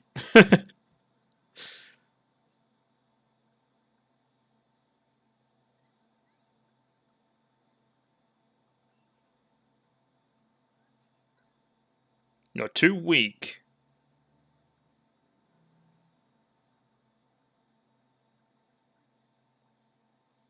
But is that because it was forced when they were young, right? And Link is bad. We don't want you guys on drugs.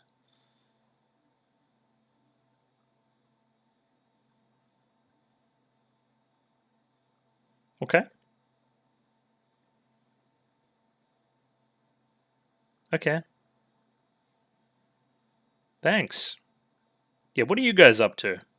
What's up? Okay, you harvested a soul? Is that what you did? Yeah, it seems like it. And then you kissed platonically your friend. She's creepy. I don't know about the claws.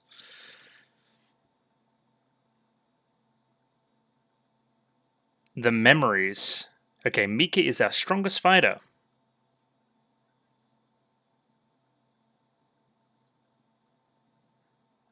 Yeah, we killed a lot of people, huh?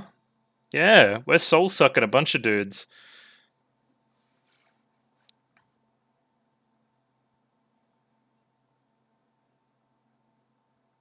Great. You're our strongest fighter. Mika. Mika. Get us some food then. Yes? You to get the food? I actually like these freaks. They're like a cool group. And Master, right?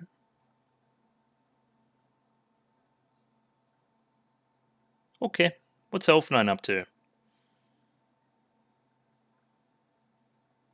Is that what she's standing in right now?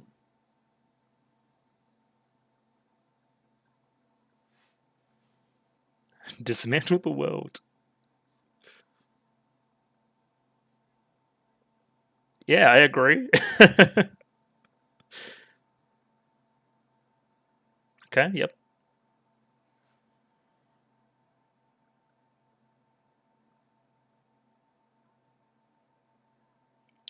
It's all about dismantling, disintegrating.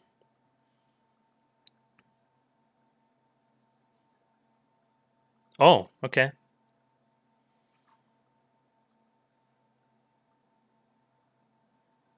Okay. Clearly. Can we get you some clothes?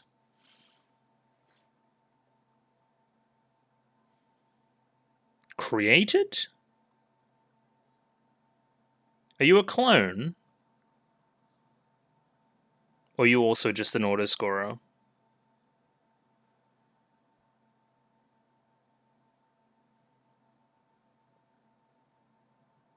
Okay, so you know some things, but not all. Chateau de Trafalgar's. Trafalgar's?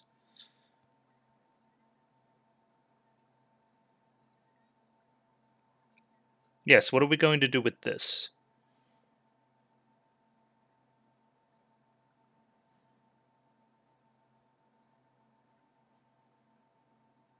Who's gonna get it? Dying Slave. Sounds like a sword, right?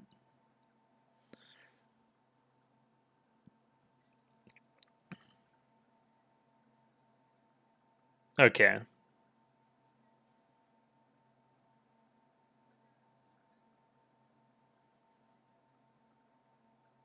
However.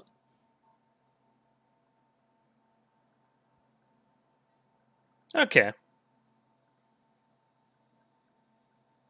Yeah, okay. She's a homunculus. Yeah. I see. Alright, interesting. Okay, sure. I don't see. Yeah, that doesn't matter at all.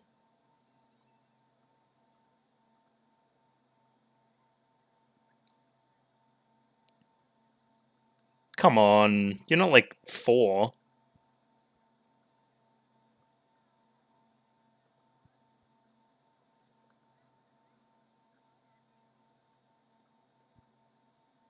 Yeah, you're a bit scatterbrained.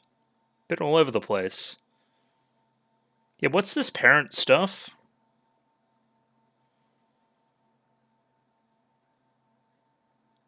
So is it only certain noise that we need to worry about? I liked it. I thought it was cute.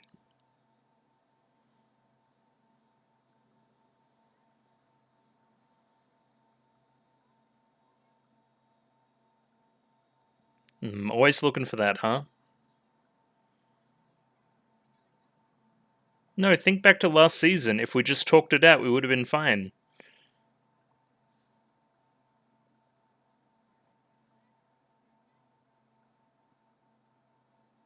Yep. And Gungunir. It's the arrogance of those privileged with power. Okay, Mario.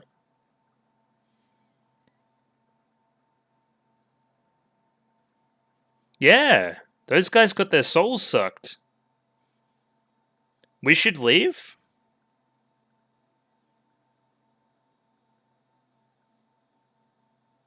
Sacrificial girl. Yeah, I'm Gary.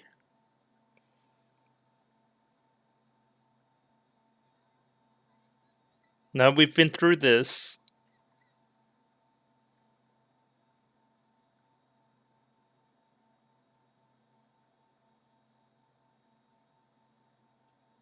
Okay, so the thing behind her in the opening is one of the things that explodes and makes noise. Gotcha.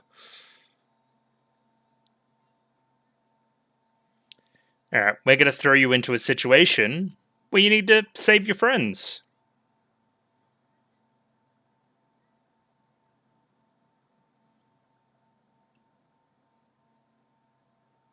Yeah, time to sink. It's time to go. She can't do it.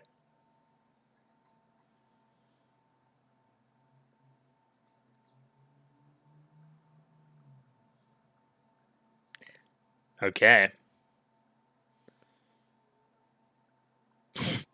I get what they're trying to do, but that's funny. I forget the chant.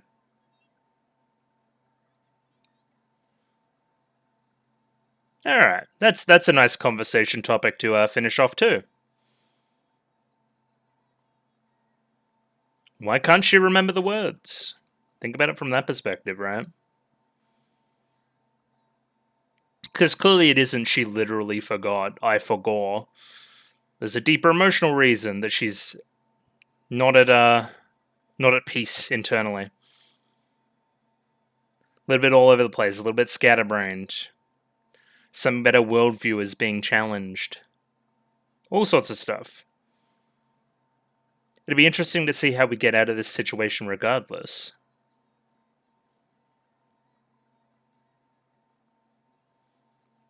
We kind of cooled off the fight very quickly. From the end of episode 2 to the start of 3. We retreated a little bit more than I thought.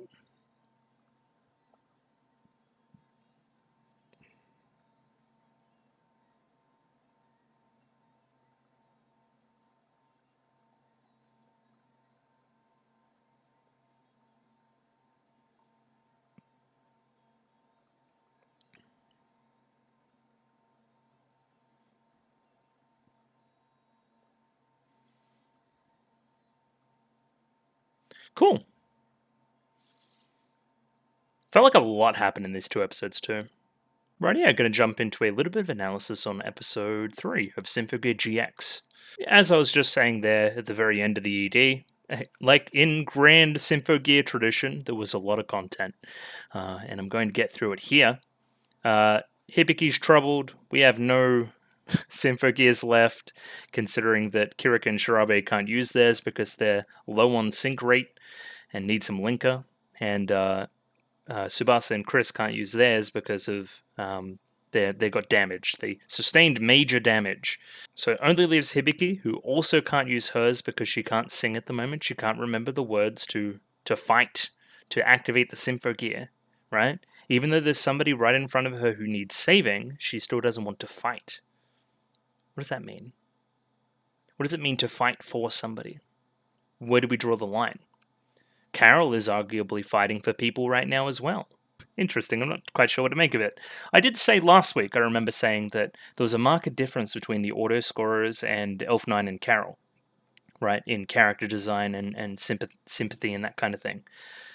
I disagree this week. I think that at least Gary and Mika, and to some extent Liu as well, do have some sympathetic qualities to them.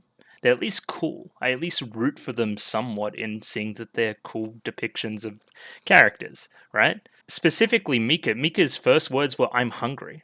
That's such a human thing, right? That's such a character that would be in the rest of the show thing to do. I'm thinking ahead a little bit. I'm wondering how we're going to reconcile Carol by the end of this and her gang.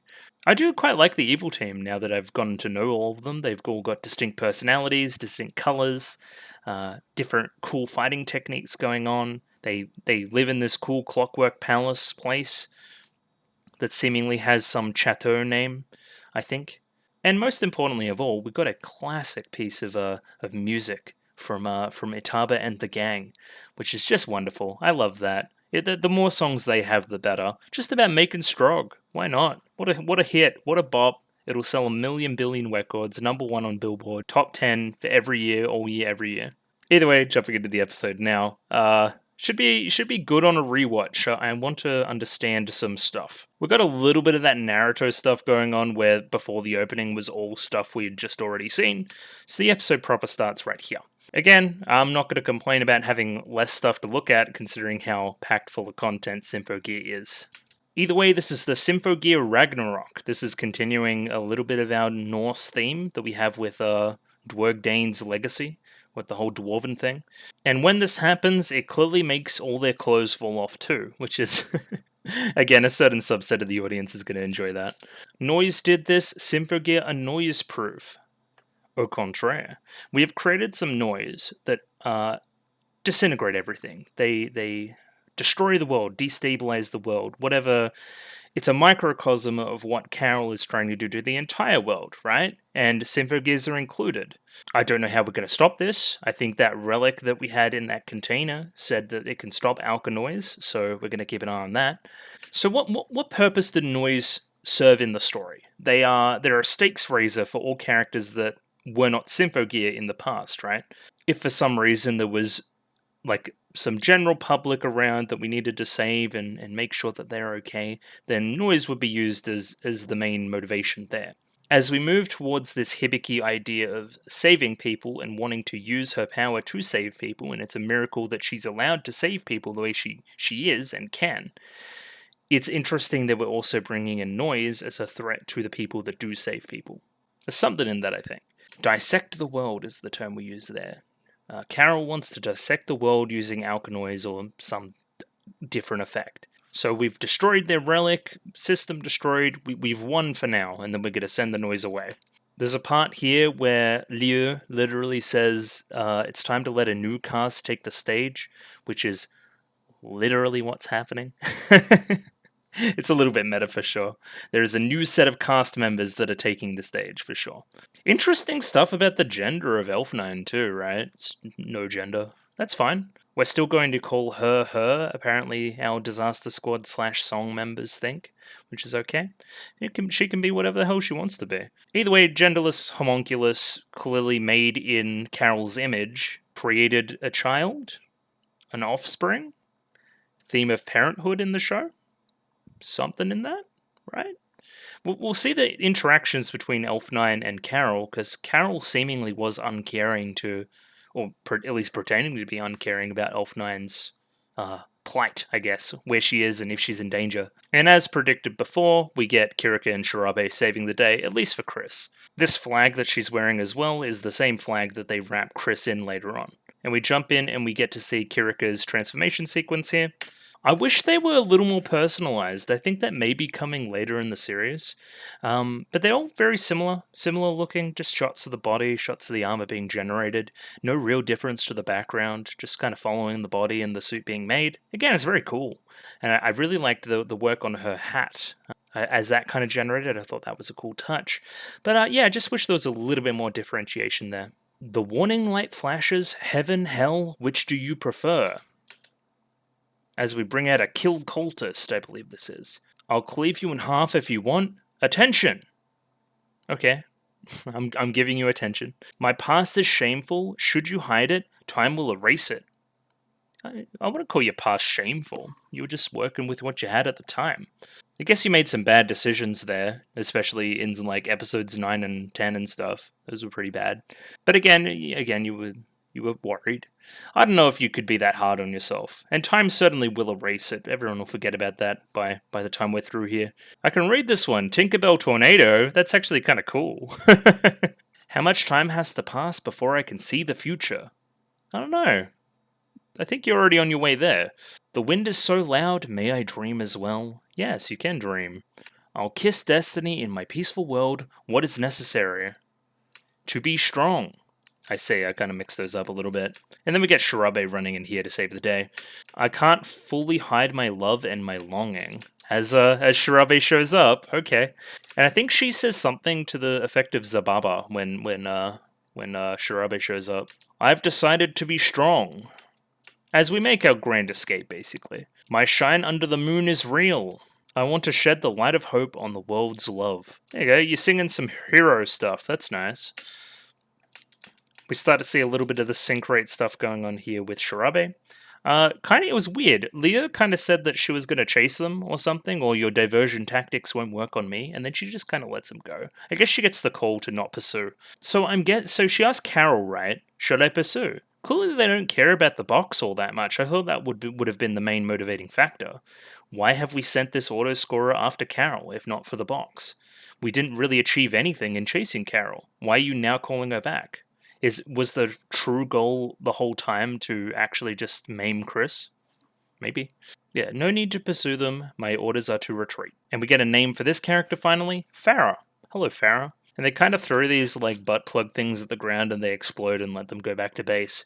And what are we, like 6-7 minutes into the episode? Our conflict from last episode's done. Now we're just going to talk it out a little bit, which is welcome. I like this. Here's where Genjiro remarks that Elfenine looks just like that alchemist Carol. So my guess would be that I made this homunculus in my image and gave it certain knowledge to help it build this thing, but when it found out what it was actually for, then it ran away and was actually good. Can we talk about that? If you're literally putting your own feelings into this homunculus and then it turns on you, what does that have to say about what you're doing right now and what you actually think about what you're doing right now when removed from everything else? I don't know. Think about it. It's literally two sides to Carol, you know? So there's a small scene there with Kirika and Shirabe talking about how far they have to go.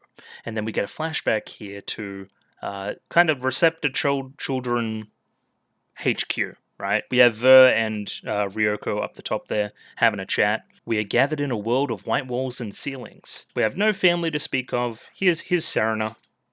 Here's Maria. We're all just doing stuff. Okay, so let me talk about timeline here. When is this, right? This will be years in the past. So potentially when I'm looking at these two up the top later. Yeah, these two. This is actually Ryoko? Question mark? I don't know. I'm sure you guys will have an answer for me. It really doesn't matter. But either way, I'm going to take this opportunity to draw stink lines on Ver, because he stinks. Draw like a fly or two. Just basically because I can. They almost look like love hearts. No, it's not like that. They're meant to be flies, guys. Come on. I seriously hate Ver. Like, real bad. I know I've been through it, though. Oh, no, just seeing him again, it reminded me of G. That guy's still in prison. He's going to ruin the show when he comes back. And then these three got together with Mum, and hey, we're going to save the world. We know about the moon stuff. This is kind of the preamble to their plot in Season 2. Until Ver gets involved and ruins everything, of course. We've been through that. So, okay, here's the idea, right? They're running as far as they can, as fast as they can, as much as they can. But just using our power to overcome what was in front of us didn't get us anywhere last time, so they're literally doing the same thing again. They need to change tact somewhat. They're falling into the same traps as Season 2 where they should have taken some learnings. And we're contrasting this feeling of I guess, frustration at not being able to do what you were supposed to do, with Chris's feeling of not doing what she was able to do as well with the helping her kohai. So they need a goal, basically. Okay, what is the goal going to be? Chris wakes up. Do I look okay to you? I'm not okay. I had to let my kohai help me out of this dangerous situation. I put them in danger because of my own inability. I stuffed up, basically. It's embarrassing. It's frustrating. We're setting up a lot of drama. We really are. So Chris has some, I guess, power issues. I don't know. Chris and Tsubasa both, right? They're not as strong as they used to be. And we need to reconcile that somehow. And we're going to keep an eye on it. And we're going to see what they do with their character arcs going forward in the season. Yeah, we're literally going from Chris to Tsubasa saying that I was utterly defeated as well. And the clothes that I used to be wearing were no longer constituted. There's no doubt that the converter has been damaged too heavily to function. The converter. Is that what lets them wear clothes? Anyway, this is an indication that the relic itself is kind of effed up. I don't know what they wrapped her in too. That's kind of crazy. Is that off of Maria's costume or something? It's her color scheme. Weird. Again, I'm getting like, I don't know if I'm just got like shipper brain on today. I'm shipping Mari and Tsubasa super hard. The absolute sword, Amino Habakiri, has itself been rent. Not quite sure what this means. Like rendered unusable? Either, like her Symphogear doesn't work the way it used to. And we need Ryoko to repair them. Ryoko is dead. She's long been dead. So I don't know how we're going to repair them. We seemingly have this other relic that was inside the box that we may use for some alkanoise busting, but I don't know how we're going to split that evenly between everyone else. Hibiki's fine, however, in contrast to the other two. She just wished that she could have talked things out with Carol better. So apparently there's still some restrictions on Maria based on the little thing she signed with the Americans. Restrictions on your activity are still in place. And then she just says, stuff that, I'm going to join Song. Thanks, Commander Kazanari. I do not possess a gear of my own, but given this crisis, I cannot remain a false idol any longer. I didn't know that she could just back out of this. That's a little bit weird. Anyway, whatever. Mari is joining the team. Yay. I don't know what she's going to do. In the opening, she has some kind of relic or some kind of weapon, so that'll be something to watch. And then, huge tonal shift. That was a very serious scene right there. And now we're in cooking class. And we're going to have a sing about beef stroganoff. Do I really need to read the recipe for beef stroganoff? I think I should. Today in Cooking Self-Study, we're making beef stroganoff. Beef strog, you know it from manga and anime. Do I? I know it from real life, because I eat it often, but I don't know. Sure. Whatever you say, you would know. Cut the onions vertically in two, and you cut the tomatoes horizontally in two. Like, cutting tomato like that is insanity. What if the knife slips up like this and cuts your wrist?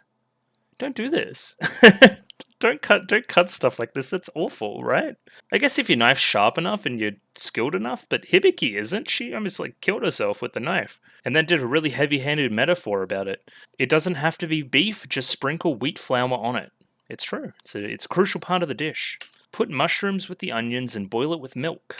Rendezvous with pepper and salt, a touch of sour cream, and it's done. The boys don't know it, but it's surprisingly easy to make. Yeah, I'm a boy and I knew that. It's a very easy dish to make. I normally chuck it in the slow cooker. And then we repeat our chorus again. There was also a little cat here. Hang on. Yeah. Anyway, for all you cat girl enthusiasts, there you go. There's one. If one of these seasons don't end with Itaba using the spoon to slaughter the big bad, then I think we've failed as a species. I don't know. They're my faves. I like these three. Then Hibiki just kind of repeats the lyrics of the song again. So not focusing on the knife work right now, and oh, I hurt myself. It's actually really bad, don't do that. Miku hates it. That's what you get from not paying attention to your knife. And here comes our heavy-handed metaphor. It's not right that a tool meant for making delicious food should cause injury instead. It's not right that my gear meant to help save people can be used to cause death instead. To cause fighting, to cause conflict. Isn't that incongruous? Again, I sometimes you got to fight for what you believe in, and fight for the innocent. And sometimes the evil people aren't just going to stop when you talk to them.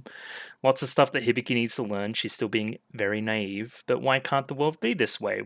I doubled down last time, and it kind of worked. So I don't know where this leaves Hibiki. Again, obviously I don't agree with her, but I agree with it for her character. But why does that mean we can't sing at the end of the episode as well? Unsure. Symphogears are inherently for fighting? Is there something in that? Just what happened in that last mission of yours? They put Kirika and Shirabe in hospital for necessary tests as well. So she won't explain to Hibiki, or no, Hibiki won't explain to Miku what happened?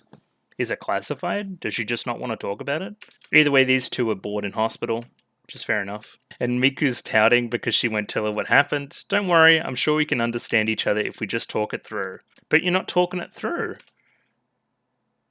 You're not letting her know, you know? Oh, Tony Glazer's back too. Everyone remember that? Here we get the conflict of ideas again. So Tsubasa as an idol around the world, spreading joy, continuing on Kanade's legacy, all these other things, right? Zwei Wing. It's always been her dream to sing around the world, but are we separating the singing career from the fighting, from the being a sword, from the... You know what I mean, right? Am I going to be able to reconcile these two career choices? And Tony Glazer's based because he says, like, I respect your decision, but would you also promise that one day you'll come back? I know if it's your your dream for life, then I'll always be here waiting. But she can't promise that. Lots and lots of conflict being introduced for sure in the story. I thought we missed an opportunity here for a Kirika, Shirabe, Mario, like, reuniting scene. But we didn't really get it. It almost feels like it got cut, because we could just go straight here. That's weird. I guess gotta keep the pacing going. Gotta keep on moving. So there's certain elements of a relic that stabilize its energy, right? And those elements have been seriously damaged in these relics. They are still usable, but I would imagine it would be unsafe to do so. Maria relates it to Serena's gear. So Serena's gear exploded, then the bad stuff started to happen too. Okay. But we can fix them, right? No. Ryoko's the only one that we know right now that is able to fix these gears. The only gear we have left is Hibiki, and Hibiki doesn't want to fight, and her gear won't work. So we got no power here. Everyone's sick. Kirika and Shirabe, of course, can't help either. It does serious damage to their bodies. Without Linker, they can't do it. And in the end, we're still useless children. We still have to wait for adults to do the work for us. Oh no. And everyone's pretty understanding about it. We don't want to lose any more friends, so you guys can't fight either. Alright, cool. And I talked about this in the moment, but hey, now we got 1, 2, 3, 4, and you. So 5 new characters, 5 people that can effectively fight on our team, and we're already down to basically 1. So that's bad. All these people seem very strong too. They've quickly made everything seem pretty dire. Like, these guys are clearly the most powerful force we fought. The also other power scaling thing we have going on is you're very strong. You beat Tsubasa. You're very strong. You essentially beat Chris and had like a weird, huge kaiju power. You're like strong because we see you later in the episode, and you're the strongest of them all. We still haven't seen the strongest one. You know what I mean? Ain't that kind of crazy? Ain't that kind of mad? So clearly when Mika is actually revealed, she's going to fuck shit up. We get the reason why we've been kissing all these blokes and stealing the power and doing all that kind of stuff. We're using it to feed other auto-scorers to make them work. They literally work off of human souls. It's also clearly not gay at all. As you'll notice here, here's the not gay point. Clearly imbued with a lot of personality already. Still got the same teeth thing going on that we have with Gary. And she's hungry. Very relatable, right? Again, I'm not sure how many of these are going to be outright antagonistic, if we're going to redeem any of them, all this kind of jazz. I'm unsure. Yeah, I really like Gary. I think her voice acting's great. I love the movements. She's the one that has the most, like, robotic stuff going on that I've noticed. She's also psycho and has killed, like, a bunch of different people. She could like bikers or something, or like Yakuza or something. And now we have all 4 auto-scorers, our plan can progress to the next stage, whatever that may be. Gary brings up the idea of Elf9 to Carol as well. And just, I am aware, no emotion to it, you know? Are you capping? Are you coping a little bit, or is this actually how you feel? And then we get a bunch of exposition. So Elf9 helped make this giant apparatus under Carol's orders. I actually looked into what it was for, and it was going to dismantle the world. So now I tried to escape and put an end to her plan. Dismantle the world. Yes, that indeed doesn't sound good, Chris. You are the Not the sharpest tool in the shed. And here's where we get the idea, similar to how the alkanoids are going to break down everything, including Symphogears, I'm going to break down the world in a similar way. Is it literally going to use the power of alkanoids or something else? I guess we're going to have to see. And we're going to do this in the Chateau des Symphogears, which is, I'm imagining that's the time place that they're in, like the gear realm. So she is also an alchemist, does not have all the knowledge that Carol does because she's a homunculus. Carol only imbued her with some of the knowledge. And she was created with this express purpose. Created, installed. There's some weird stuff going on. Again, later we learn that she's a homunculus. However, I don't have all of the specifics, so I can't tell you some important plot reveals later on. That's our little cover for that. One thing I know for certain is our ticking time is closer than we think, so we gotta act. Yeah, this is literally like pure exposition. This is now, I have this thing, it's capable of thwarting alkanoids and Carol's alchemic power. So this is our power scaling thing that we're going to use to meet them at a level, to be able to fight them and not just lose. And here we have Elf9's medical results. You will notice name, Elf9. You will notice sex, none. You'll notice age, none. Blood, none. Isn't that weird? Again, she's a homunculus. We learn in this scene. She's also genderless. Are we going to talk about that in a current discourse of gender politics and that kind of thing? And are we going to be careful and respectful about this kind of stuff? Is this something that is worth talking about like that she identifies as genderless, right? Maybe. Either way, they call her. I don't know if they've asked her that, but anyway. I'm just making sure we're covering our bases here. I'm not expecting Symphogear to be exactly pretty up-to-date with modern gender politics standards. I thought it was a little bit strange how Hibiki was commenting on what was between her legs and thought that was a little bit taboo. Again, there's nothing there. She's like a Ken doll. That's the way I see it anyway. Yeah, I literally don't know if what is here is okay, I'm guessing if the show doesn't think it's relevant, I shouldn't either. I think that's where I'm at on it. And they kind of underreact, honestly, to learning that she's a homunculus, right? So apparently it isn't unusual for a homunculus to be genderless, and they're like, it's unusual enough already, you're already a homunculus, when we can't be surprised at this point. Miku decides that she needs to talk about it here as well. I don't see why it matters if there's nothing down there at all. I guess it's more of a shock from Hibiki in that I can't believe Miku's talking about this, and I like Miku and that kind of bag. Just more, you're innocent, right? But also, this is come on. We're already being pretty... What do you mean down? Have you never looked, down into... between your legs? Have you never done that? There's different sexual organs down there. I swear to God there are. What is this? We just bring up math class out of nowhere. Just change the subject. Oh, is the joke of the scene that she's talking about... Okay, is Miku talking about fractions? So they're associating genitalia with fractions and denominators. Okay, sure. Okay, that's the joke. I missed that. Whoosh, straight over my head. So this is the alkanoids that attacked us. And it's not far from the truth.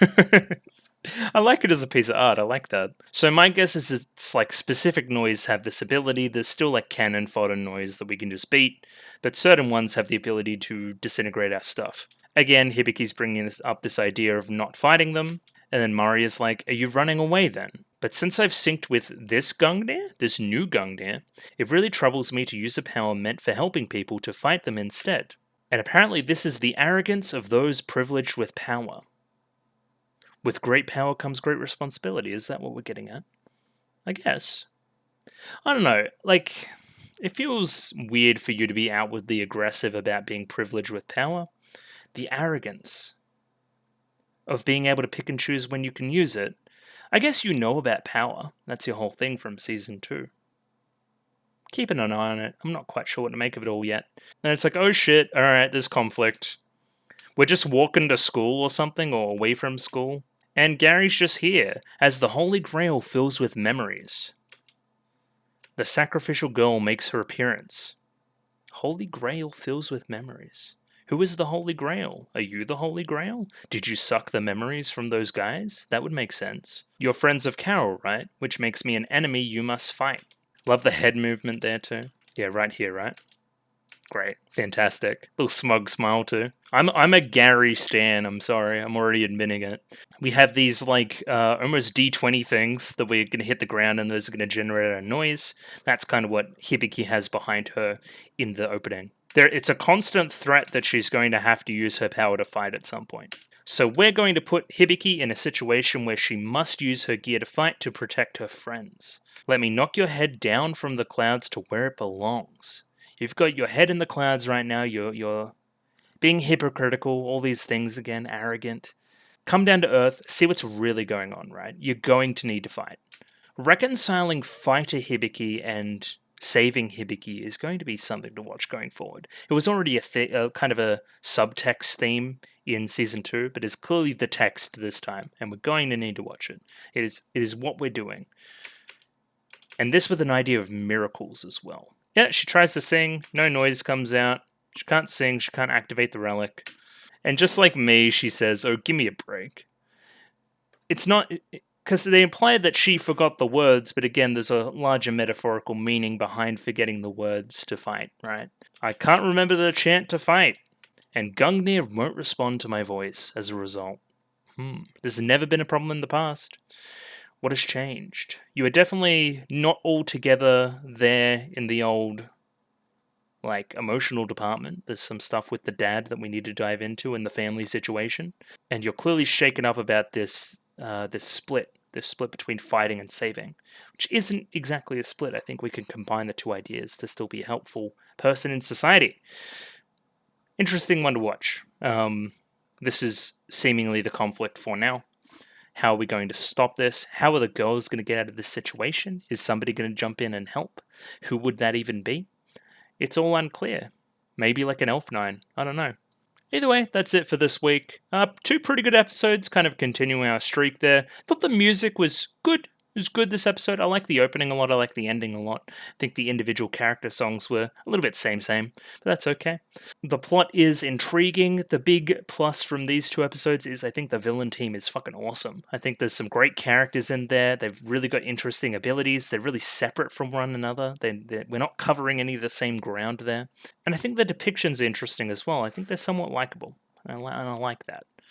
I at least like Gary way more as an antagonist compared to someone like Jesus. Either way, watching for how we get out of this predicament next week. But for now, just my show stuff. If you like the video, consider liking the video. If you like the video and want to see more, consider subscribing to the channel. Comment below anything you thought about the episode, anything I can do to improve my presentation, comment below. I'm doing follow for follow on Twitter, so follow me on Twitter if you'd like me to follow you back. And the Discord, join the Discord. Love the Discord. Discord. Rightio. I'll catch you guys next week for more Symphogear. And yeah, goodbye for now. Thanks for watching. Catch you later.